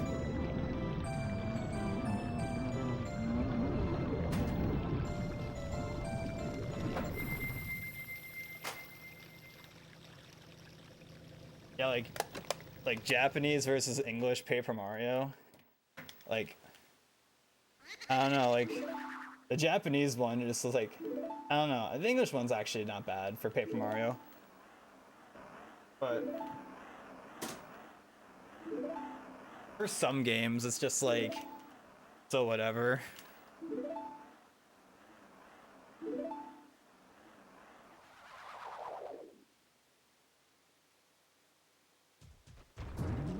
Damn. like you should be entering, like I think good timing is you enter the cave at like when it's about to enter 2 or when it's about to be 3. Like it should be just hitting 3 or about to be 3 when you enter the cave up there. So I have a ton of extra in-game time.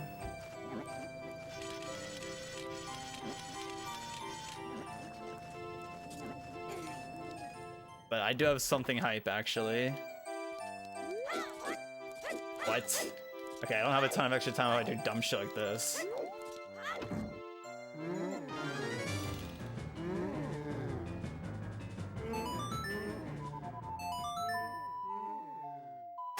I do have this. Ooh, look at that. I got the holographic. Can you even tell it's holographic in the camera? Yeah, I got the juicy holographic gold cart.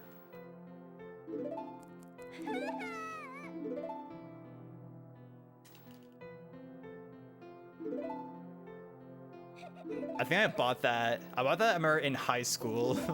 I remember like I was looking at the eBay listing in my cooking class, which we were in the school library for some reason that day.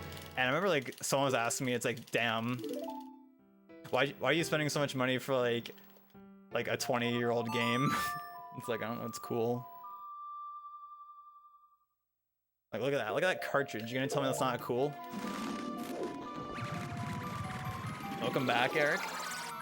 Dude, MM on N64 is so laggy. That's the one thing that's unfortunate. It's so laggy. Wait, give me that.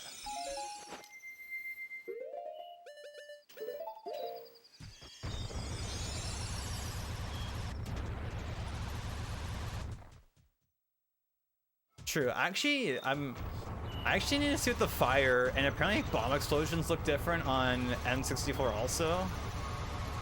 I've never paid attention though.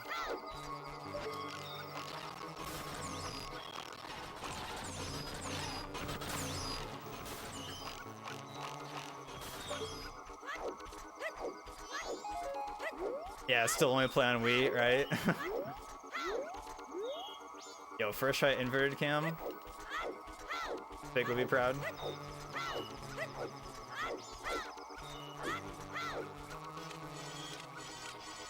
I think that's like my only hype 64 cartridge I have. Actually, this is also hype. I have an X7 EverDrive that G got me for Christmas. He bought me the fucking GigaChat expensive EverDrive. I'm like, goddamn, G.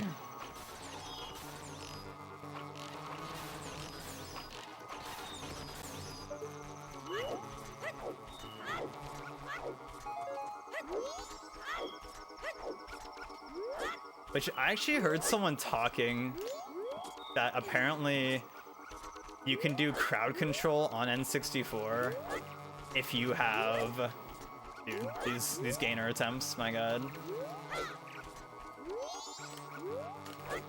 Yeah, you can do apparently crowd control for like OT on console, allegedly.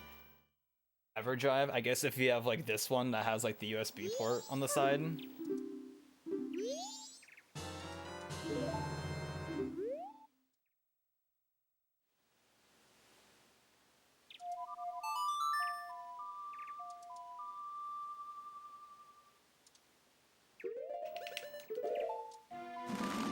Can't buy EverDrives now.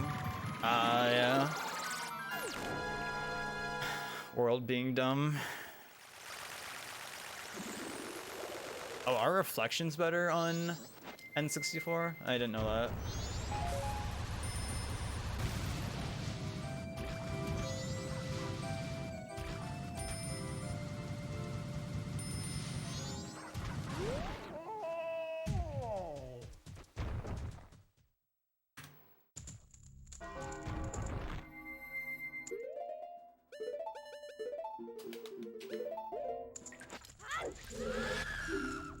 Oh shit, beans.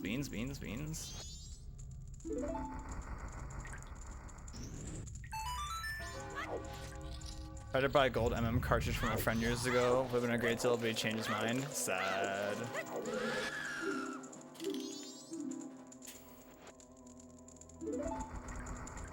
Also more blur. Yeah, we... Oh, he hit me during the cutscene. Feels good. But yeah, Wii runs at a higher resolution. Because aren't all N64 games max like 240p, or am I tripping?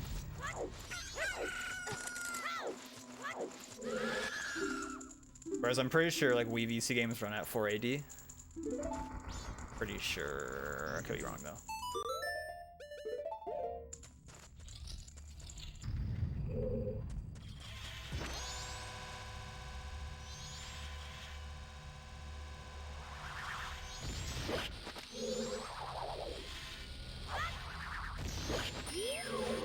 Okay, that was almost a late bomb pull for the first one.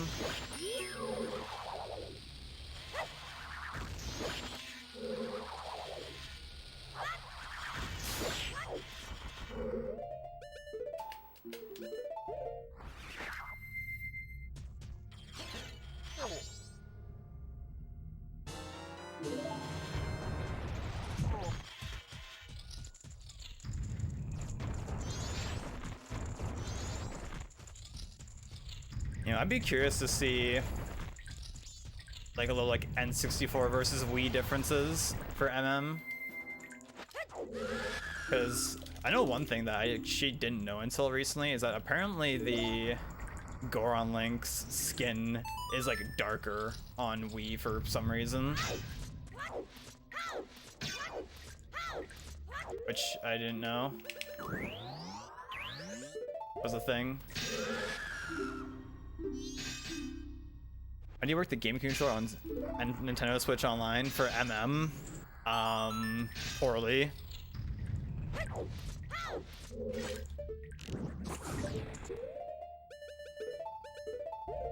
It does not work the greatest, unfortunately.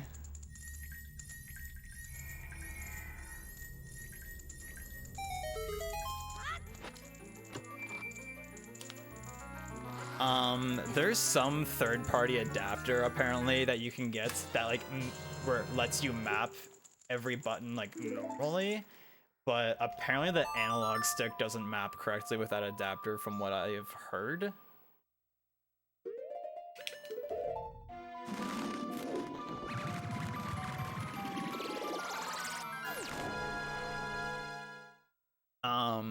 Not that I know of, Ekim.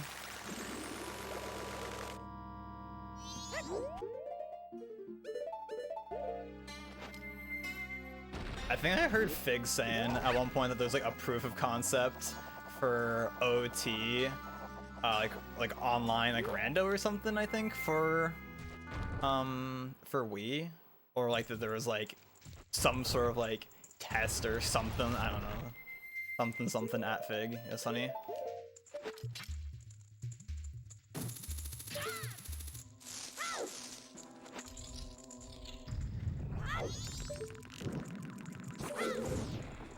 Didn't miss that shot this time.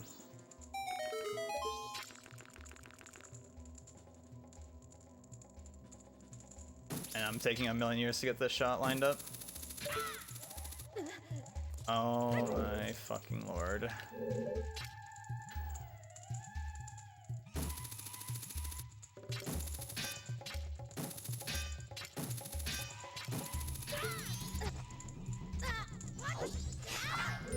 Oh my god, that was so bad.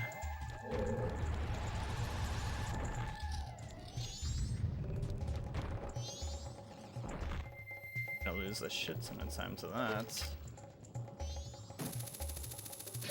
Damn, that was really fast. You know, the mountain texture is like a flat color in WVC, but for which mountain?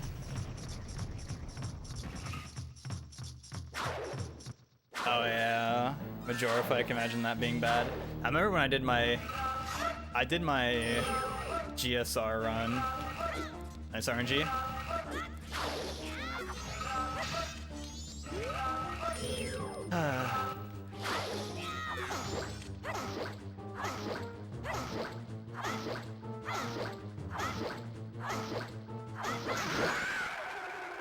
I did my GSR run of OOT on N64, and I remember the Ganon fight was ridiculously laggy and so dark also.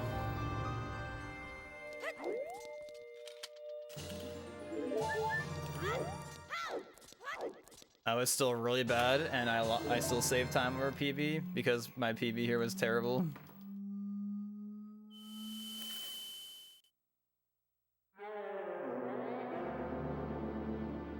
The bottom of the owl's wings are messed up on VC for OOT. Oh, I don't think I've ever heard that before.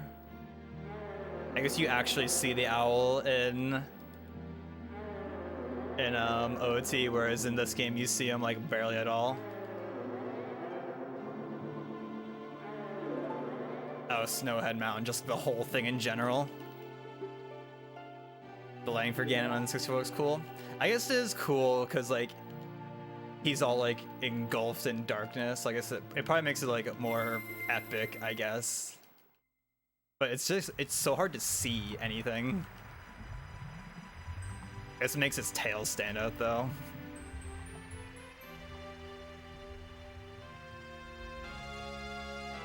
Yeah, because like for OT and MM specifically, there was like one dude, homeboy, one guy specifically wanted to make sure that the VC ports were like really good.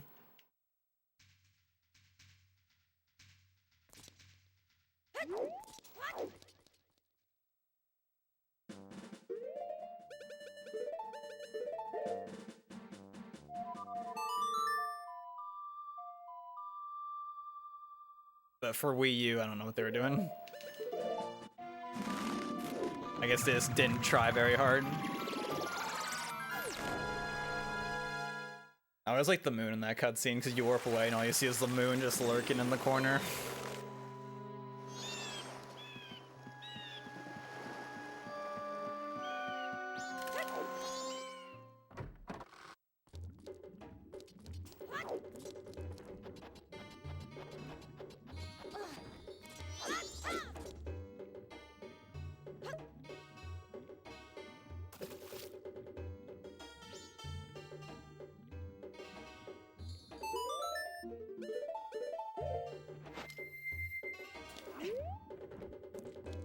Oh, I thought I was gonna get a roll.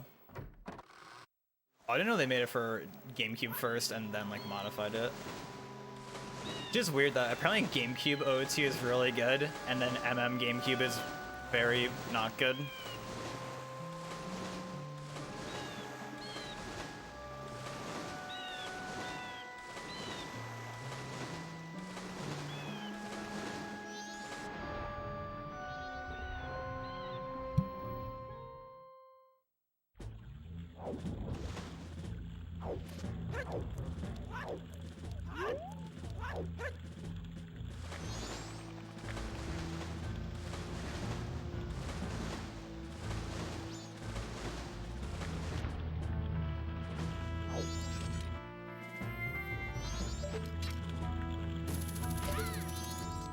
Oh, really? That's funny. I guess they assumed, oh, N64 game? Yeah, it should work, right?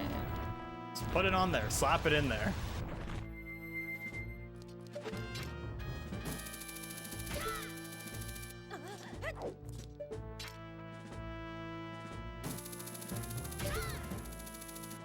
Yeah, right, did they test it? Because, like, goddamn, like, it's so laggy. Even for, like, a casual experience, like, as soon as like I got like to Clocktown in first cycle, I was like, oh my god.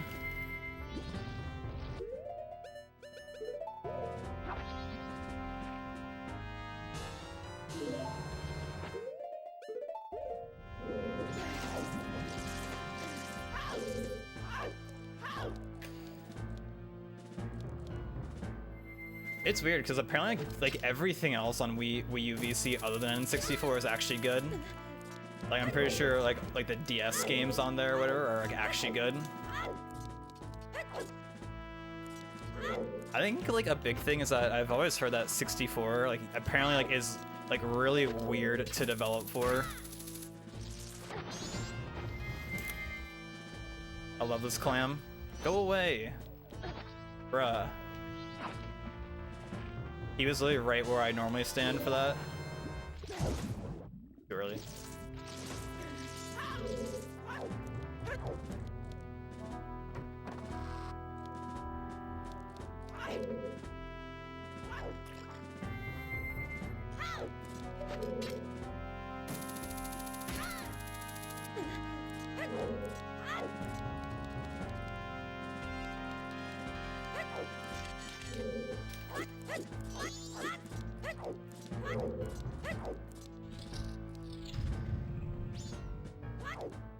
Yeah, there's like a disclaimer when you load up MM.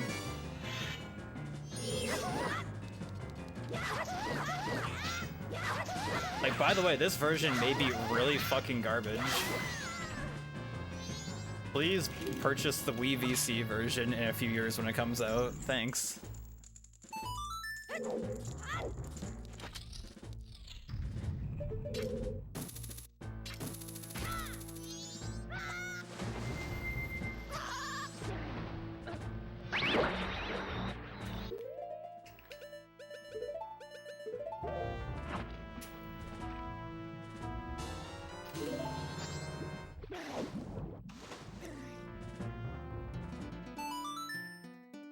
Yeah, it's specifically the sound that they made a disclaimer of. Which I don't remember if the sound was like even like noticeably that bad. But it's like come on, man. Come on, dog. Yeah, it actually wasn't too out of a pirate fight, but I don't understand why sometimes when you're fighting the pirate, like you slash her like 2 times and she dies. I'm like, what's happening here? Is she somehow like, is each slash hitting like multiple times or something? Like, is that a thing? I don't know. It's a fair fight, that's all I know. That makes perfect sense every time. Why would they release like that? I don't know. Money, time restraints maybe.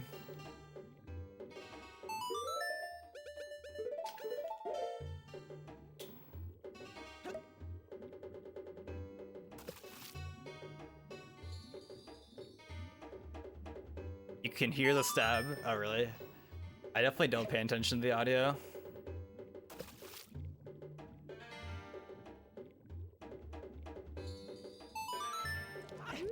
Honestly, though, for back in the day, that's a pretty hype deal, though. Like Zelda 1, 2, OT, MM, and it includes the Wind Waker demo. Yo, check out this line I take. My insane pace. No, it didn't have Link to the Past. I'm pretty sure it doesn't, at least. Never heard of it having Link to the Past.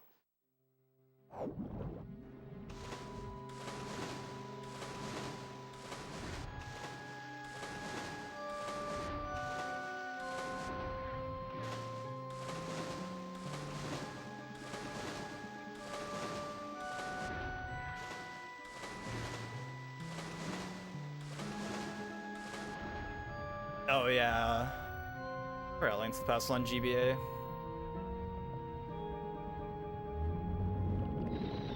Wind Waker demos. When we were doing MM GameCube at BGDQ, we actually did start messing around with the Wind Waker demo at one point.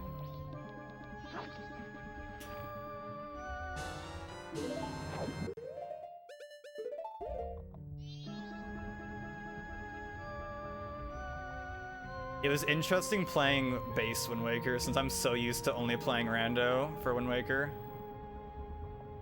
You know, I almost bought a JP disc a while back for Wind Waker.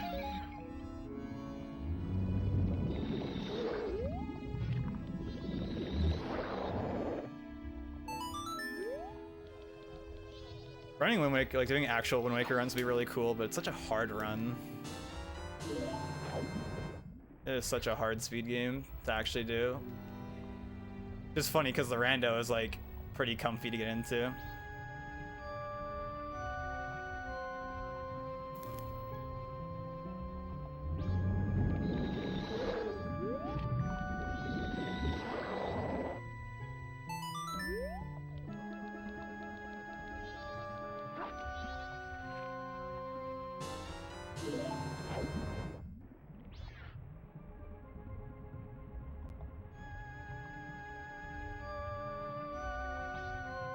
That's what I heard with Wind Waker HD also at like GameStop demo kiosk for Wind Waker or whatever.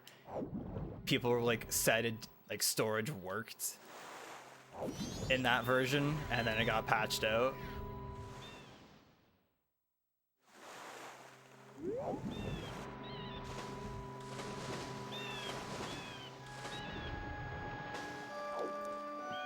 Which is like, smile.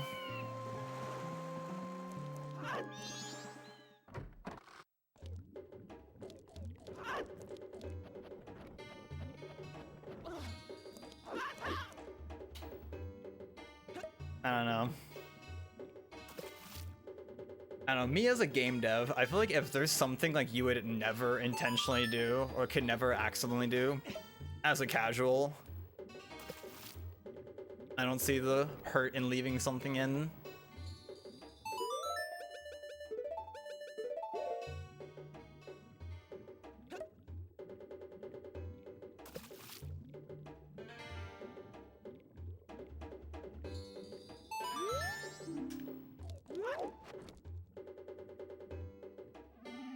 I think there was some like indie game, I forget which one, it was like Hollow Knight or something like that, where like there was like some trick in it that was hype, and then they patched it out, and then like speedrunners were like, wait, no, and then they put it back in. Or they changed it, I think, to like make it so casuals like couldn't accidentally do it, but you could still do the trick or something like that.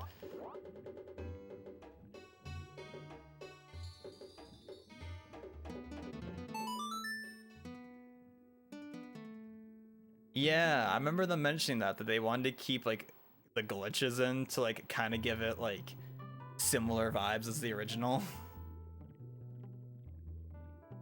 Yep. Yeah, I don't see the problem with keeping glitches in if it doesn't affect a casual in any way. My thoughts, at least.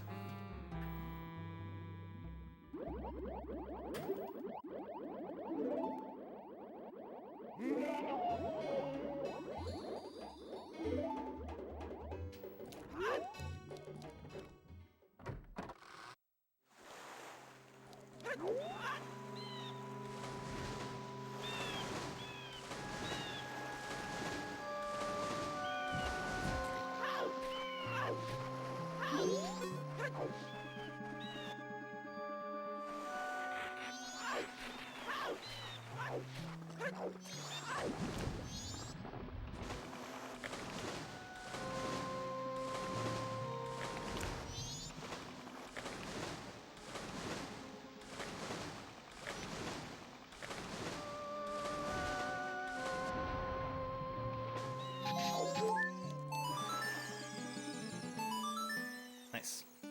Play Fox for our base by patching glitches in Deltarune, but making it so it works anyway if you're holding X and C on the keyboard. Bruh. That's so funny. I mean, I guess in that case you would, like, if you're a casual, you would almost guaranteed never do that. That's so funny though.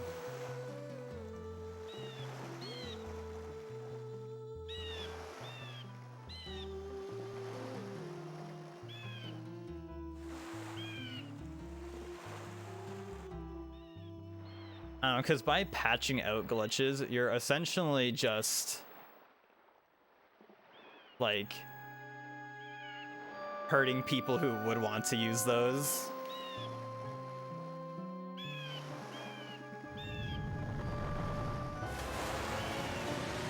Obviously, depending on like what the glitch is.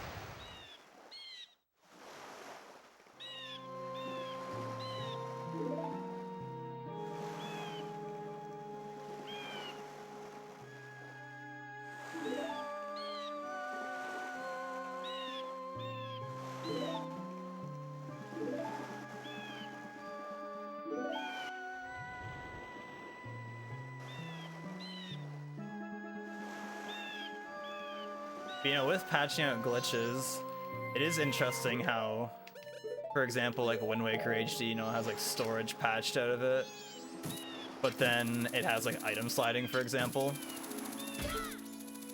which is like insanely OP. Boat ride. We do get one boat ride at least today, so that's cool. PUBG 1.0 with ramming into vehicles and flying into the sky. It was never the same when I couldn't hit the homies into the stratosphere. I never played PUBG or any of those sorts of games. You know, I was actually reading a thread earlier that apparently, like, Epic or whoever makes Fortnite is, like, they're, like, getting rid of building, but they're, like, it's, like, for a certain game mode they're getting rid of it for or something. I'm like, huh, interesting.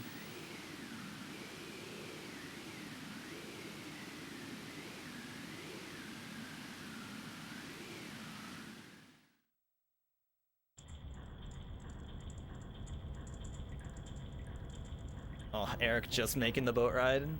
Just barely got your ticket in time.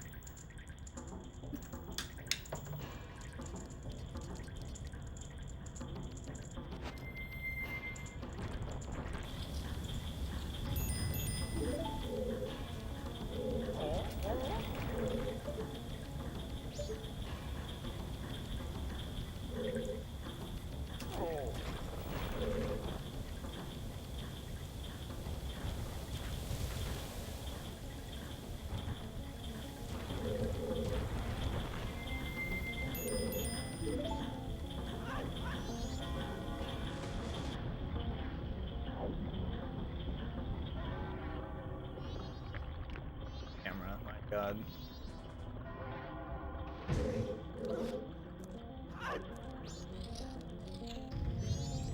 Yeah, I guess they did leave in Breath of the Wild stuff, didn't they? But I thought like something got patched at one point in Breath of the Wild. Bro, wasn't Diamond and Pearl remakes? Didn't they literally copy the code from the original versions, and that's why like all the tricks that work in the original work in the new version?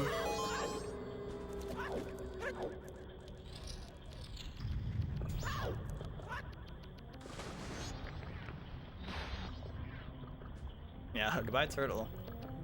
That is a good Peepo Wave moment.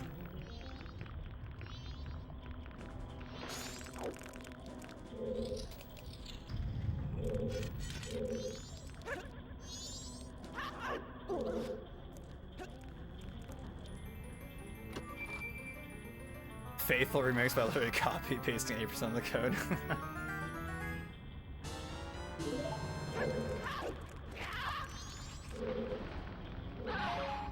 Oh, too far forward. Do you know you can roll underwater if you hold target, it lets you do a roll while you're walking underwater? It's really weird. Like just rolling underwater is super weird because it's a really long roll. It's like a slow, long roll. It's so odd.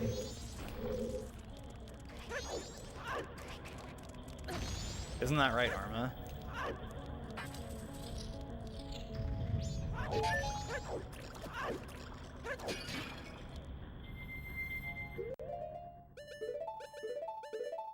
Only 7 bombs. Bombs, maybe? Okay, cool.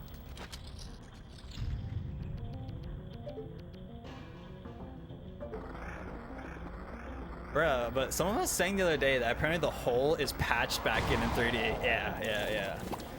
But it's like, bro, why'd they get rid of it in English? It makes no sense why they got rid of the hole. I can't imagine what they were thinking. Like, this convenient shortcut, get rid of it.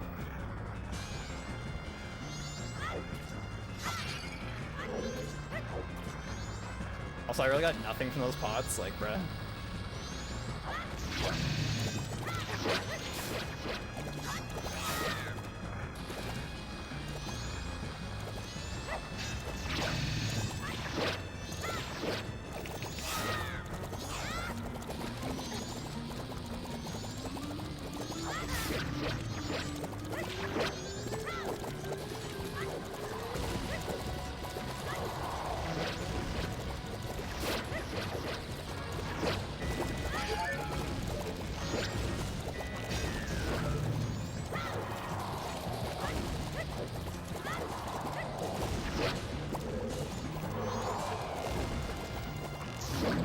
Nice snipe. That was a good snipe.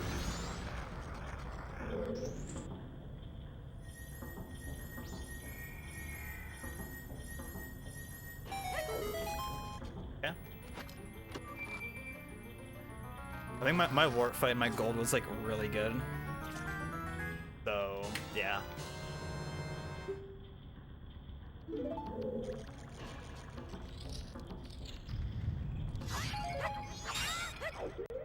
Okay.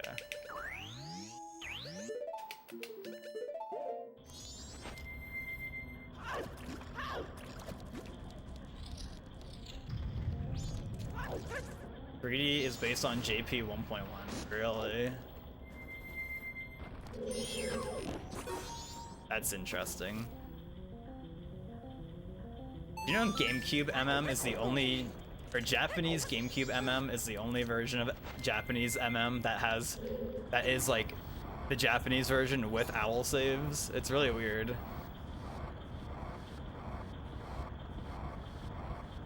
Because none of the other Japanese versions have owl saves. Oh, come on, man.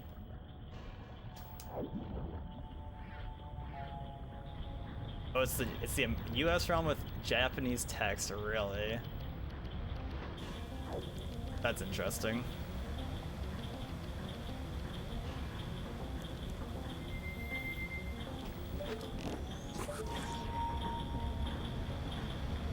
Huh. I did not know that.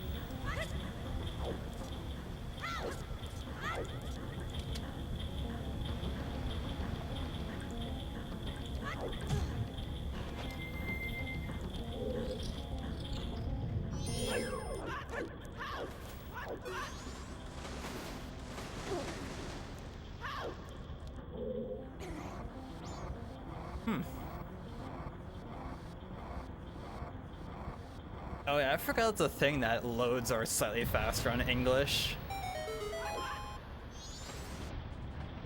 Is that true for all versions of MM? Like all console versions?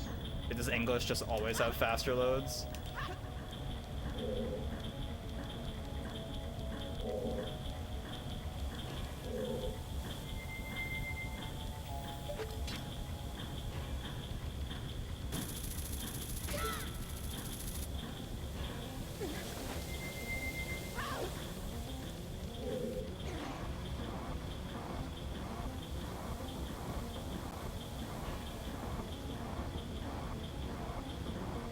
Damn, so that means JP GameCube MM also has like, so it has like all the English stuff, like no power crouch stabbing and all that fun stuff.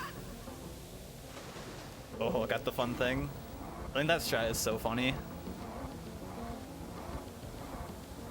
You just fly out of the water.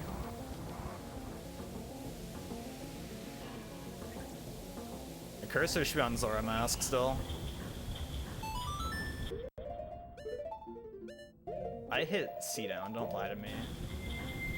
I got straight up lied to.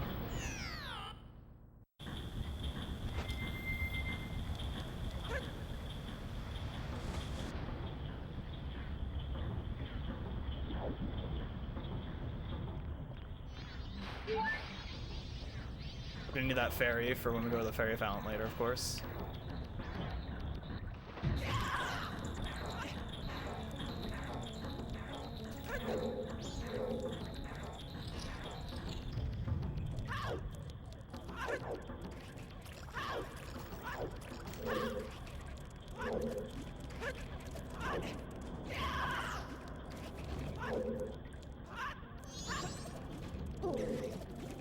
Yo, so that means on JP GameCube MM that previous room doesn't suck because they fixed that room on English, so when you freeze the water it always just stops at like a flat position. Oh, the camera turns there sometimes and not other times, and I don't know why. Usually it turns.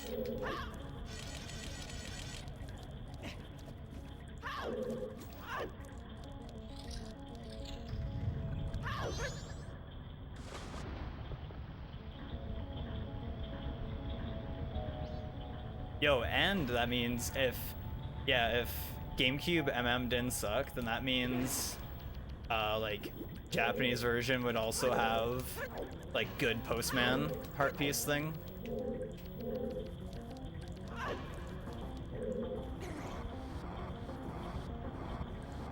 It has a 2004 instead of 03 on the title screen since JP got released in 04. But was English released in 03?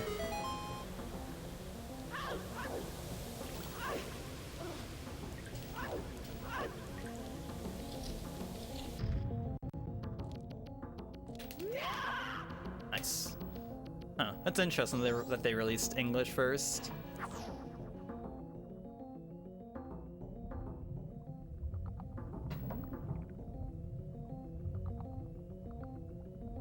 I wonder how hard it was to like get the English ROM and put in Japanese text. Like, could they just like copy text code from like Japanese and put into English, or did they have to like manually like put in everything? I have like no idea how something like that would work.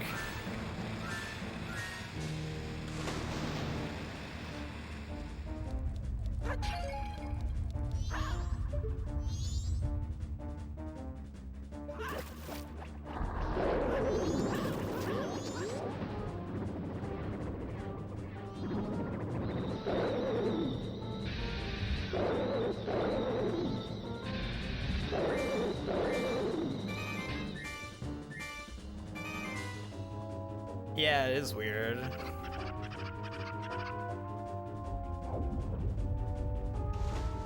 Yeah, because I also would assume too that they would have used that version for like all the VC releases.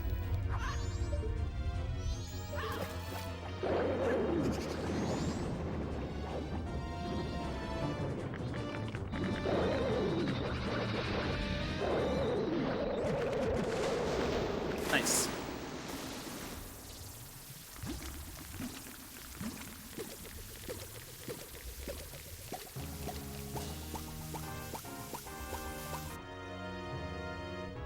Because I don't know about this game, but I know I was told for OOT at least, like every time there's like text on screen, like it straight up like loads an image file for that like character of text.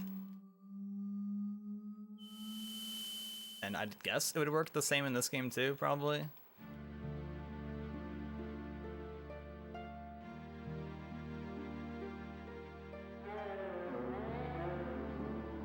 Oh shit, at Arma, what's that kanji say?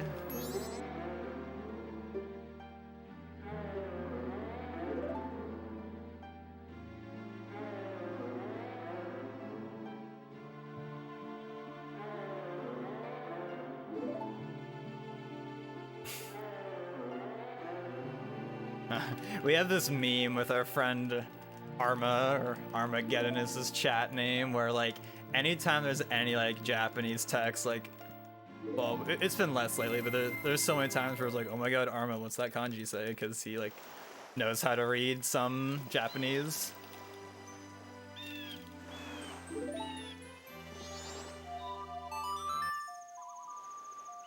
I cannot read any, fun fact.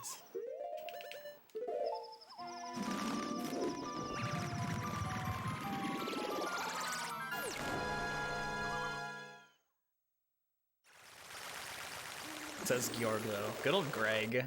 Shouts to my guy Greg.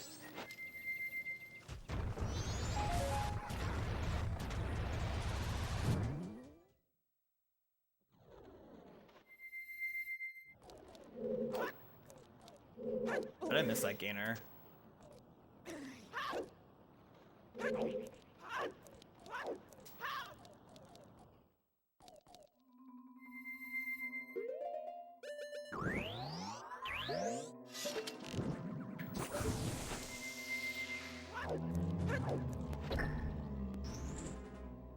Yeah, dude, that is how we summon Arma, with that pizza.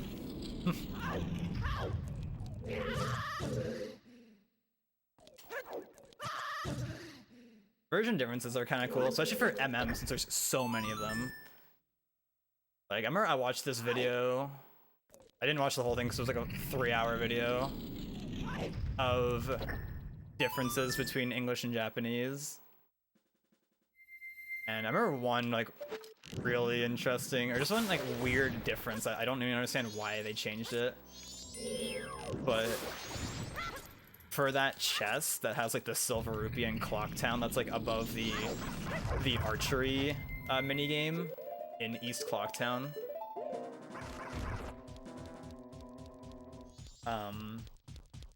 like that chest is like moved slightly in English for some reason. Like apparently it was like barely moved at all, but it was like moved for some reason.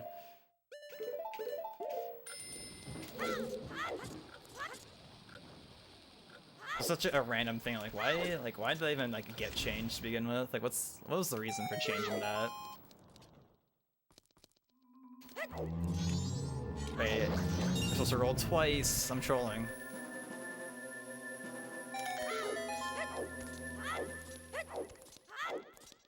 I'll never fully get those redeads because sometimes they like catch you and like immediately, but other times they don't. I'm like, I don't know, man. MM special editions like Star Wars, right? Conversation full circle. We're back at Star Wars now. Talking about Star Wars back around like an hour into the run.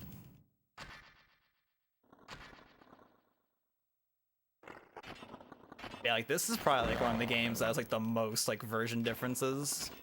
I'd guess. It's just funny that English is essentially like 1.2.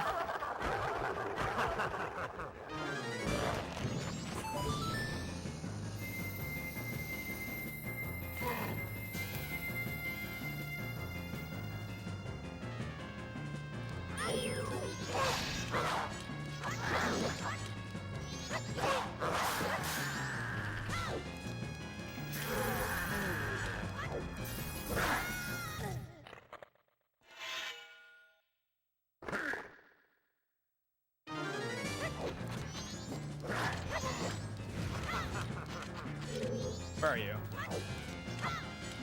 2, 3.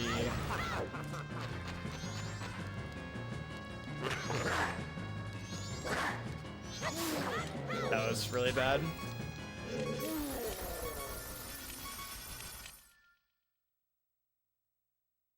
I needed him to hit me, so I'll be at half a heart here.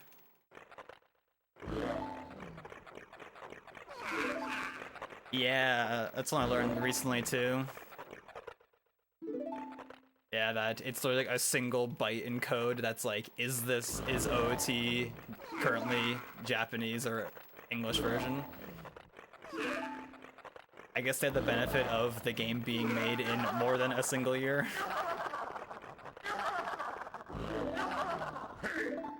But yeah, that is pretty interesting. Could you in theory do like Ace, SRM, whatever, to like have like an English or Japanese cartridge and then change it to the other version? Yo, when's that being a category? Language change?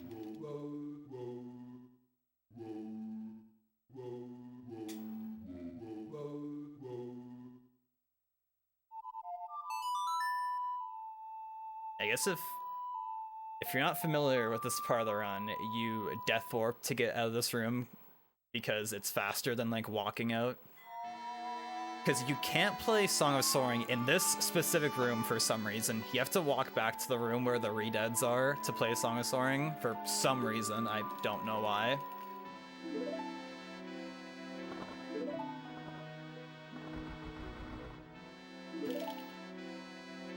On C left, right? So if you death warp, it'll bring you back to where like the sunblock is at the entrance. Oh, really? That's crazy.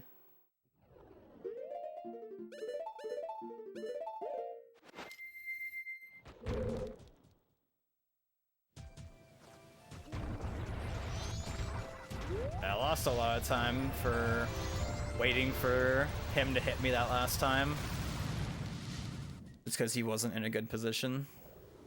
Also, if the king dies too far away from the light source, you can't reach him with the mirror shield to kill him. And if he dies behind the throne, you also can't reach him. So, unfortunately, Eric, yeah, no fight behind the throne today.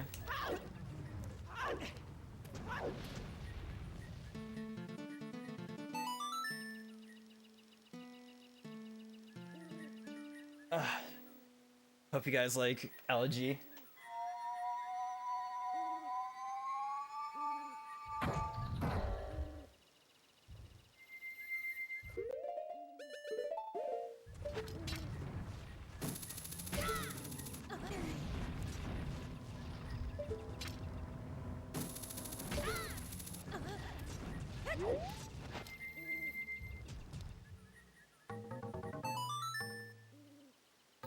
That's one really nice thing about Rando, is that elegy is sped up to be really quick. Like, you play the song and like the statue immediately drops and you have control.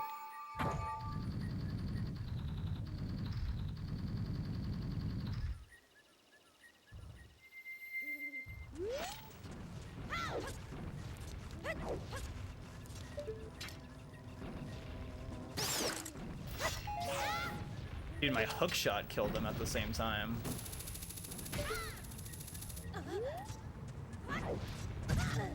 Alright.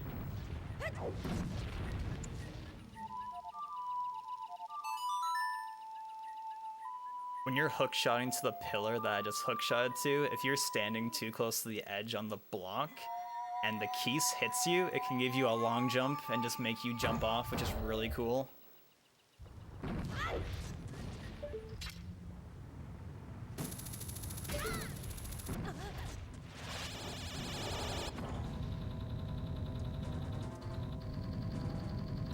I have definitely had that happen, at least once. And once I was made aware of that, I'm like, okay, I am gonna make sure that can't happen.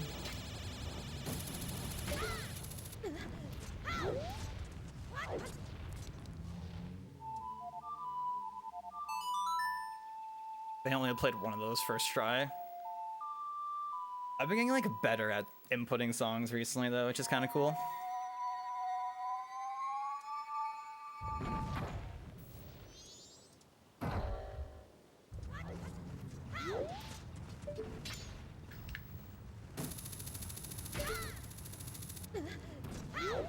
I'm gonna get the ferry.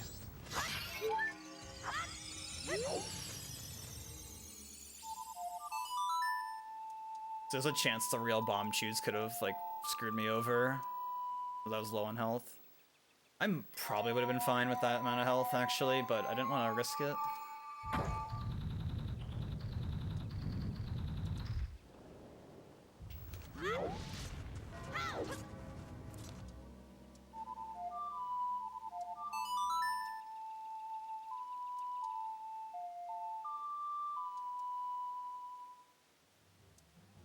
Is it worth it to song a double time twice, or should I wait till it turns day 3? I think I should wait till it turns day 3 and then play it, I'm pretty sure. I think that's the play. Yeah, I'm pretty sure that's the play here.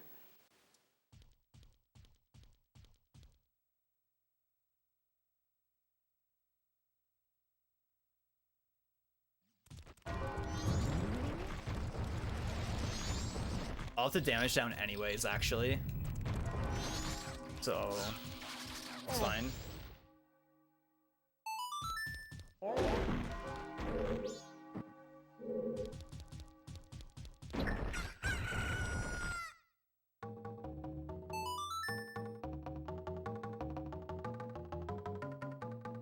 Because you make it night 3 when you enter Stone Tower Temple, so that way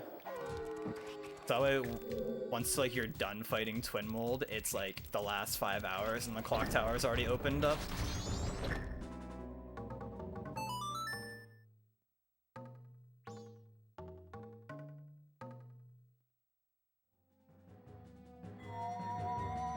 But so I made it night 3 a little later than I would have normally, but this should be fine.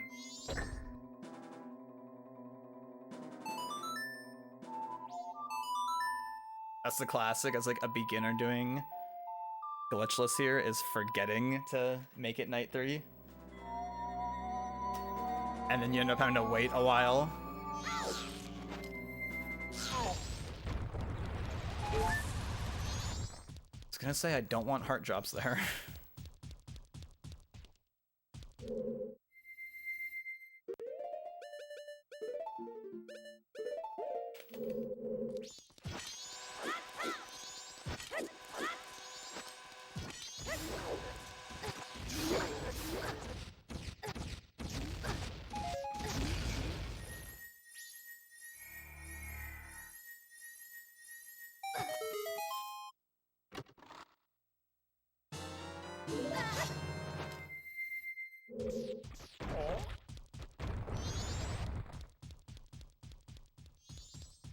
Unfortunately, there's no music right now.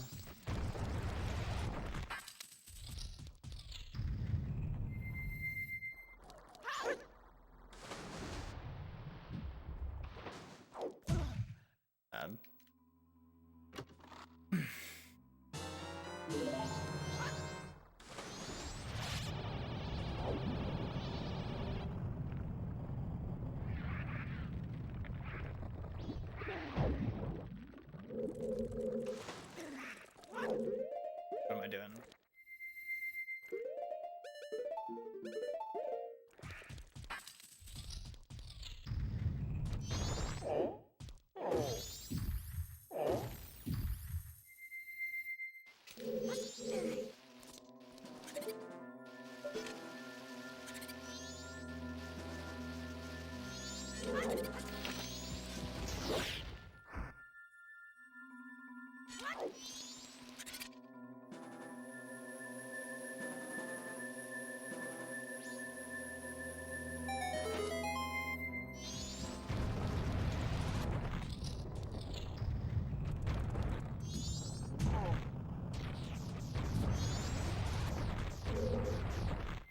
I need to be at 2 hearts.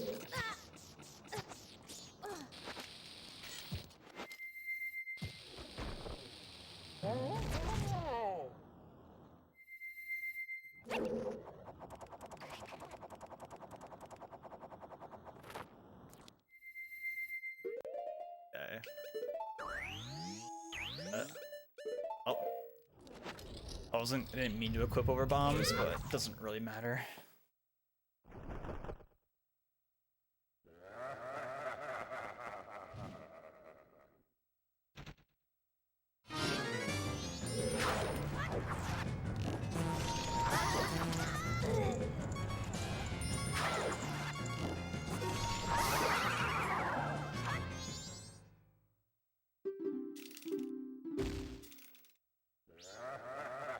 Yeah, Garo Master's pretty cool. He is pretty neat. And he is like one of the few things in the game where it's actually nice having ice arrows.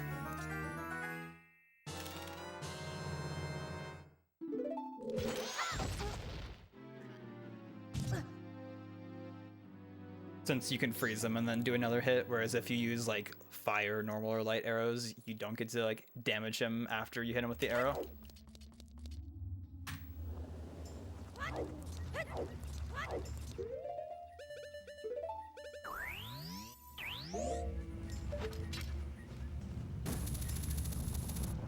Really?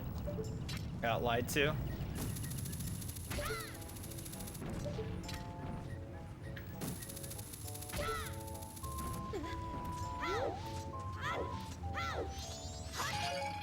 No, I need that magic.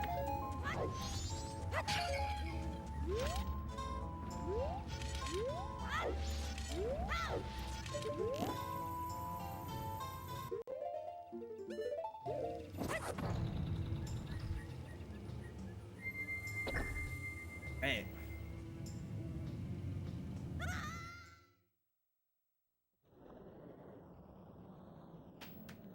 I think that's probably like one of the most like unique strats in that you do in Glitchless.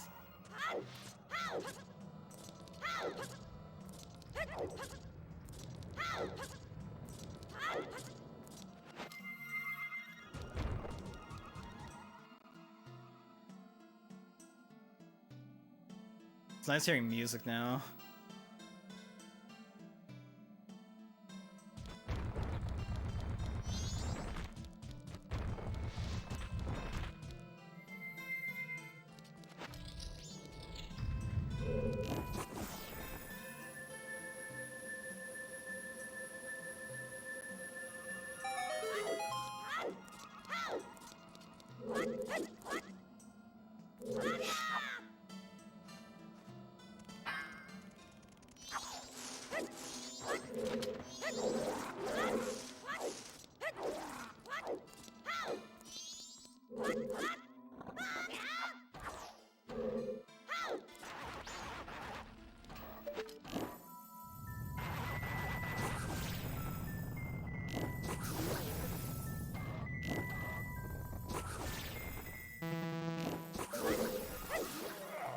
was so like bad at aiming that.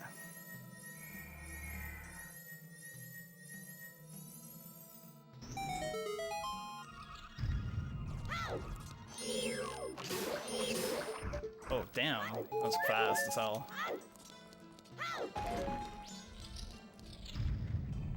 There actually was one run where I did actually pull up the Stone Tower Temple music and play it. Throwback, like in one of like my first few runs I did.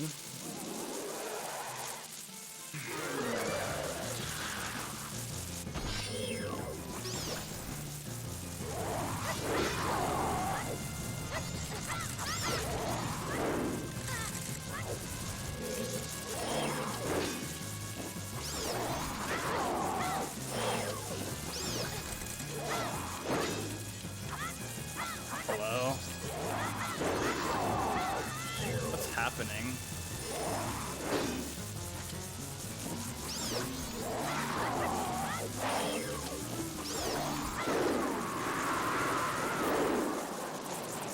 Bruh, I have no idea what that was all about.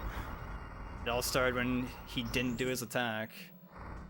I swear, he just doesn't do the attack sometimes for some reason. I don't know why. And that completely messed up my rhythm.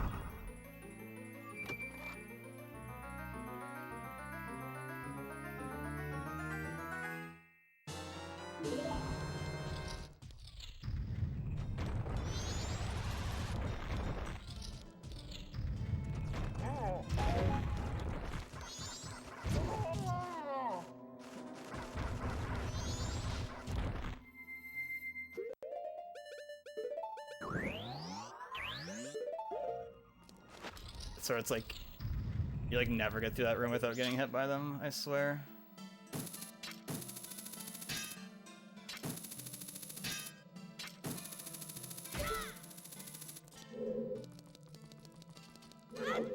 That was very slow.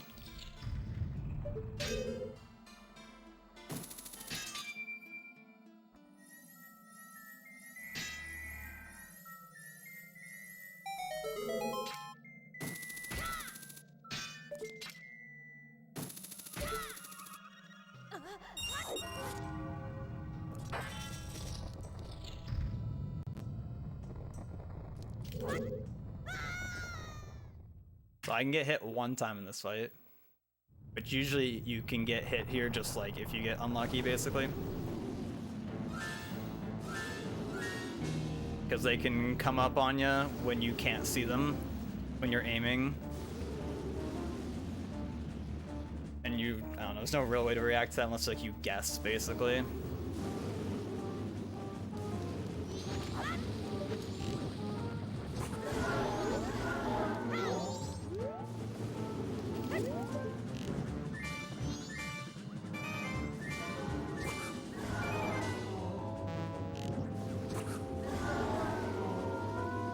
Okay, but I got blue dead quickly, so it's less likely to get crossed up when you only have one to deal with.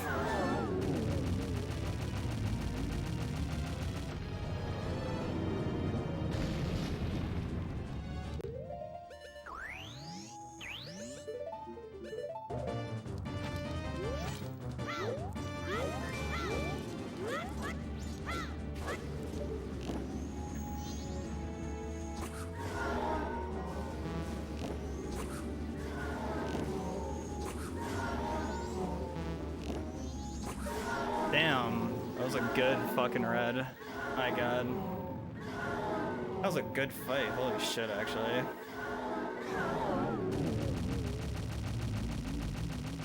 That was really good. Oh, I'm right by the heart, perfect.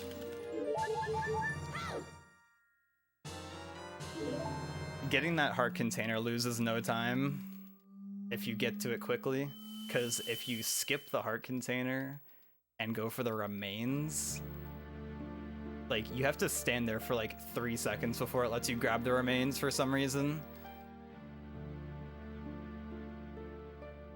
So if you grab the heart container quickly, by the time like you're done grabbing the heart container, it'll let you grab the remains.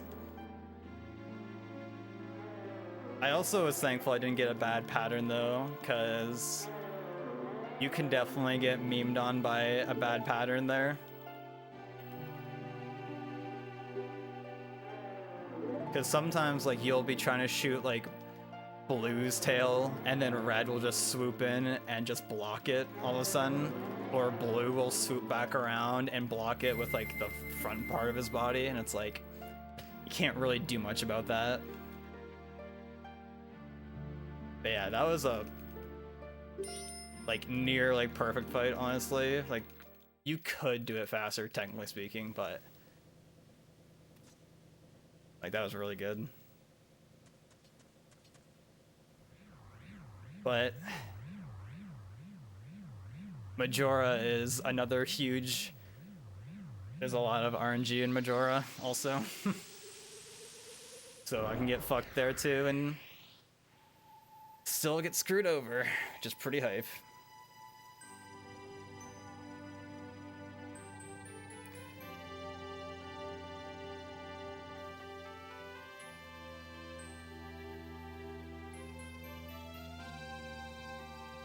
You could, Eric. There's a possibility. Alright. Majora. I hope you like the song it's soaring.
Alright. Well, we're here for a few minutes. Just chilling, I guess.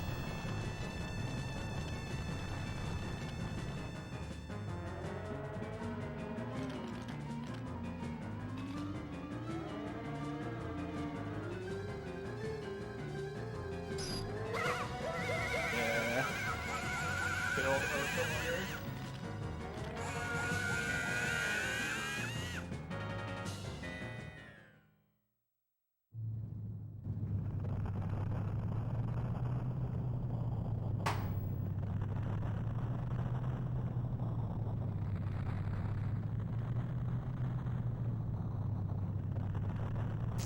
My window is still open here, that's why it's getting cold in here. It's 12 degrees outside though, but I don't know, it's like cold in here. Butter time.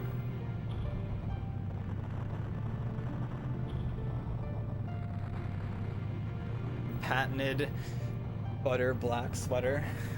I remember one time all my friends, like, he was just wearing my sweater. He's like, oh my god, I'm like butter, I'm wearing the black sweater.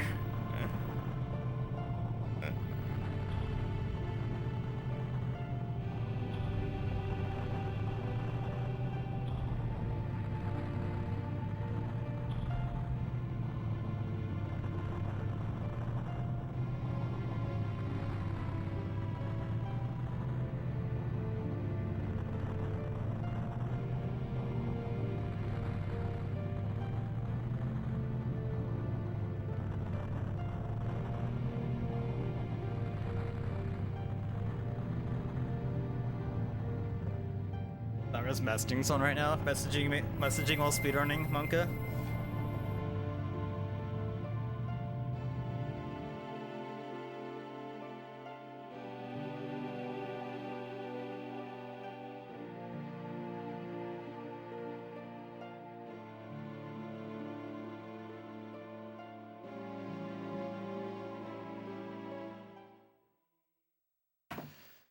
All right.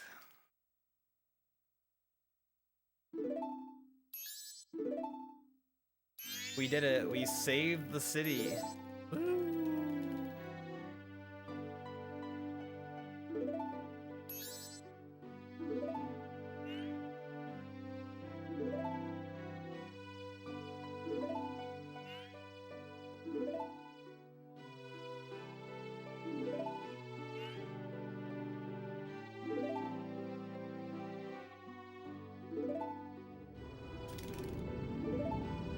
You know, at least I got a run somewhere today.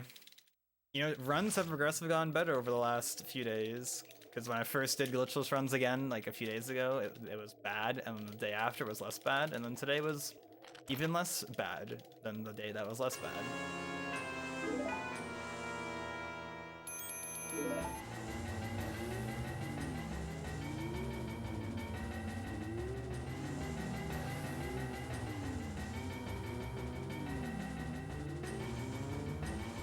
Do you think Majora will be nice? My PB has a really damn good Majora, so it's very easy that I won't PB this run, high key.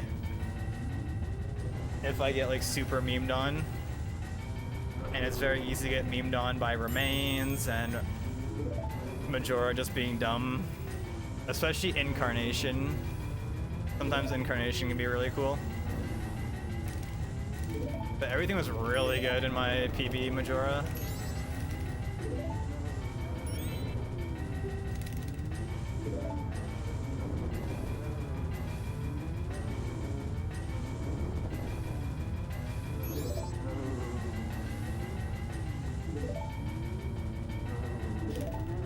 Like, Majora, like, you're never through, even if you get past Twin Mold, you're never through with it unless you have Fierce Deity.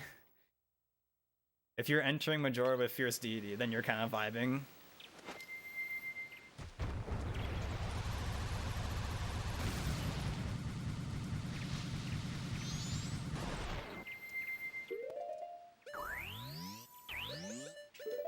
Wait. Alright, messed up the equip.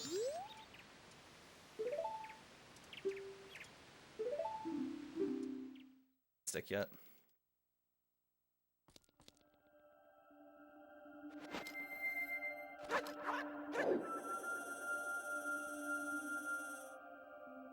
I guess there you have like literally 3 hearts though. So you get hit 3 times and yeah, GG. I guess like in all masks, like you have like what, like 4 or 5 heart containers, I think. Well, you can get more, I think, if you want, I think. And you can get the fairy if you want from the trials.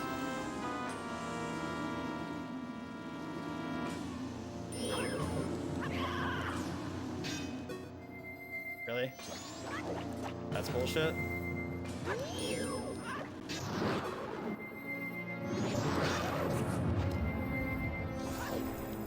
Wow.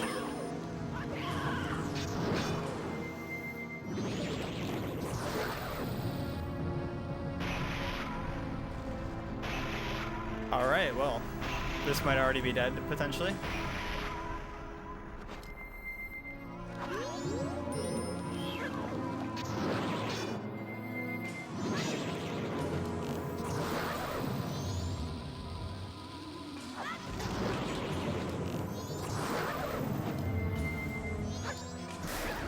If a remain hit me there, it was probably definitely over. I got so unlucky though. The fin, I swear, the fins just clank randomly. I swear, they just clank when they feel like it.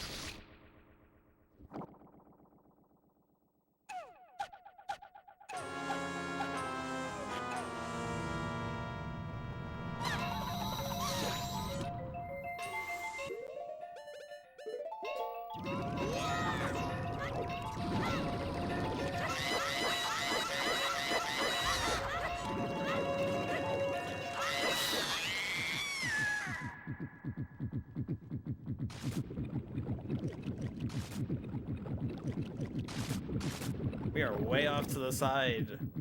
We are so far to the right. What's happening?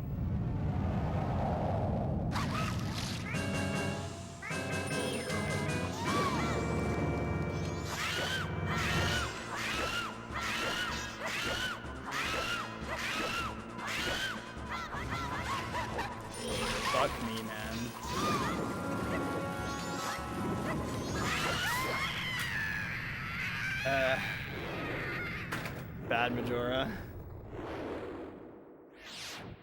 Bad Majora. Ah, man. Man, but if I had a perfect Majora fight, this... I don't know if this even would have 246 anyways. It would have been too tight. That last crouch stab on the first cycle I had going though, the last one was too quickly. That's why Majora ran away.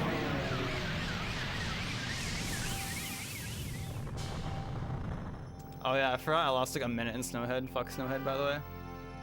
I forgot that shit happened. I got stalactited. I forgot that happened too. And I failed a bomb boost like 3 times. Oh, it's Snakehead. That was nah. I did the 9th crouch stab was too fast.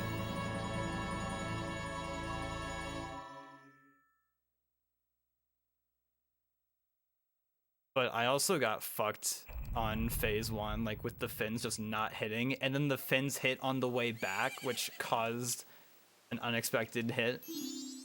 But, you know, I got the really good twin mold though. That was a fucking insane twin mold.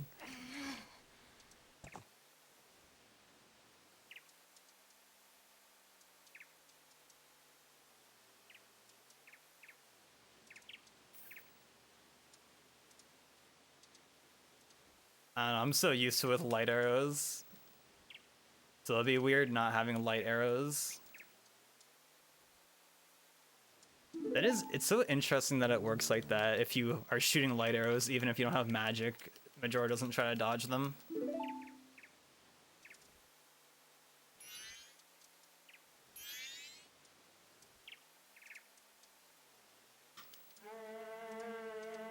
The remains fuck you over.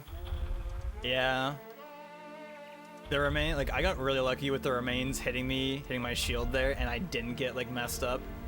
Cause when the remains hit your shield on Wrath, it it stuns you for a sec. So if you get unlucky with it, you can just not be able to hit Majora again, and then Majora runs away, and it's like, cool.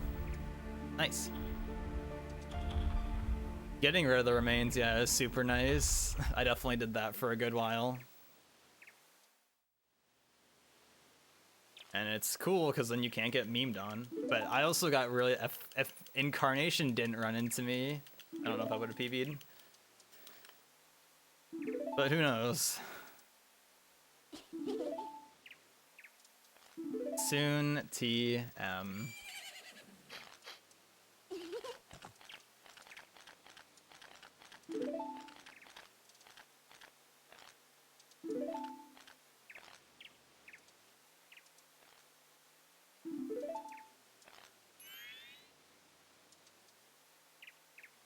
Oh yeah, and my elegy fight was really bad also. I forgot about that.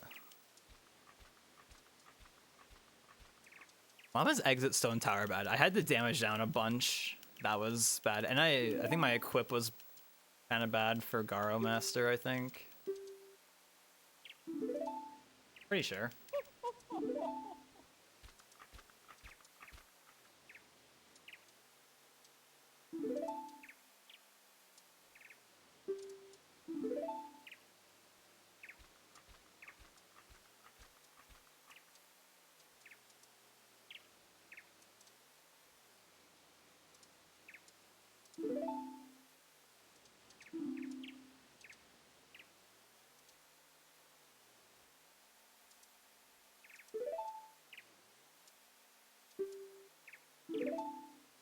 I'm pretty sure it was like a minute. No, ahead. Let me check that again. I'm pretty sure it was like a minute.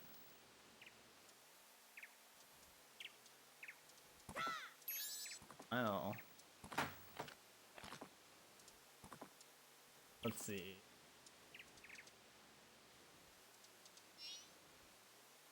So we lost 32 seconds on fire arrows, and on goat we lost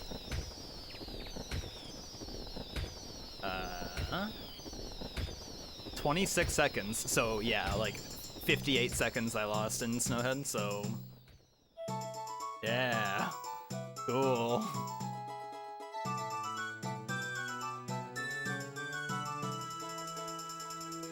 Oh, I forgot I added a comparison for Jess's splits. Yeah, look at that. Hey, you know, we're only 14 seconds behind of Jess out of Sonata. Look at that. Yo, save time over Jess at Sonata. Let's go. Get wrecked. Damn, and I like matched his twin mold.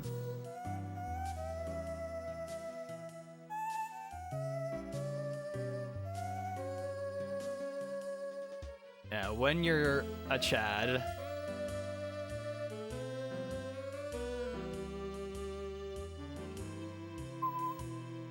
Yo, thank you for the GG though. Also PhD. Well, that's nice though. Getting a PB is cool.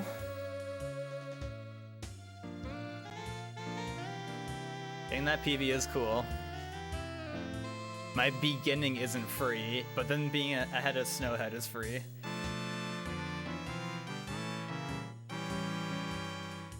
Oh, and I had a ton of extra in-game time at Aliens. I forgot about that. So what should we do now? How long am I streaming for? 3 hours and a bit. Brando? Question mark? 3? Go. Celebratory personal best rando? Question mark.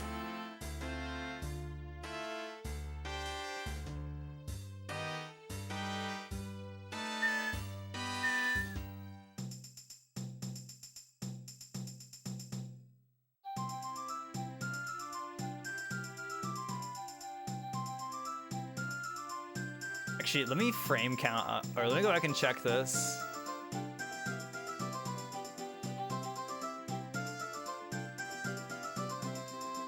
Oh, do I know something really dumb? Actually, I think it still works like this. Let me see.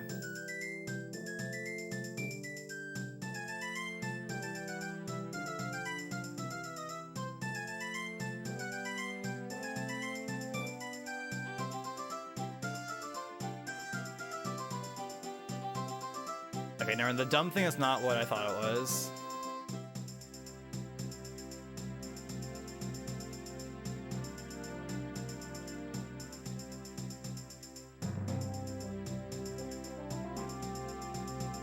Okay, that was definitely a 16 of 247, 16 also. Damn.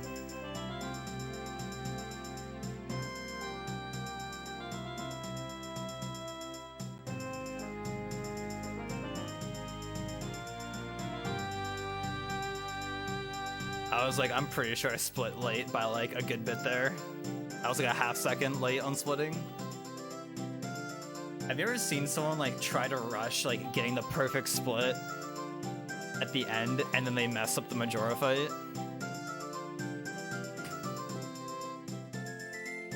I don't know if I've seen someone do that, but that's probably happened, right?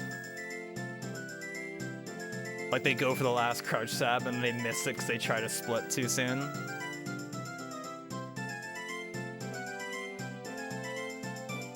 I don't know, I try to like split quickly, but I definitely wait till I know Majora is dead.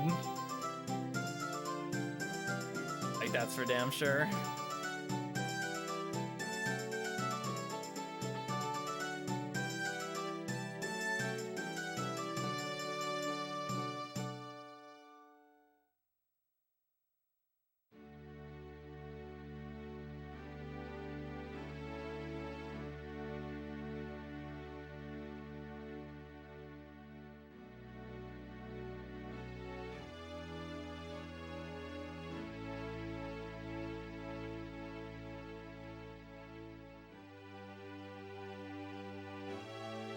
Oh yeah, I was thankful I only had 2 crouch stabs to hit, which means I could just mash them both in that scenario, and the Beyblades were not near me, so feels good.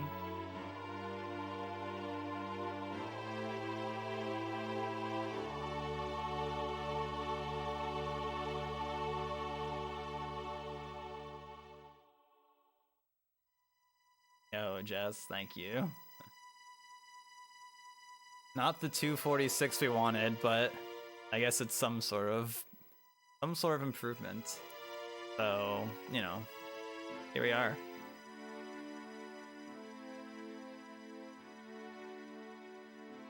What have you been up to? I've been lately?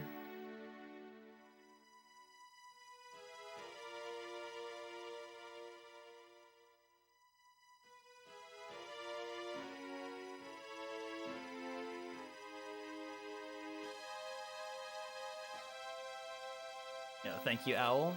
How are you?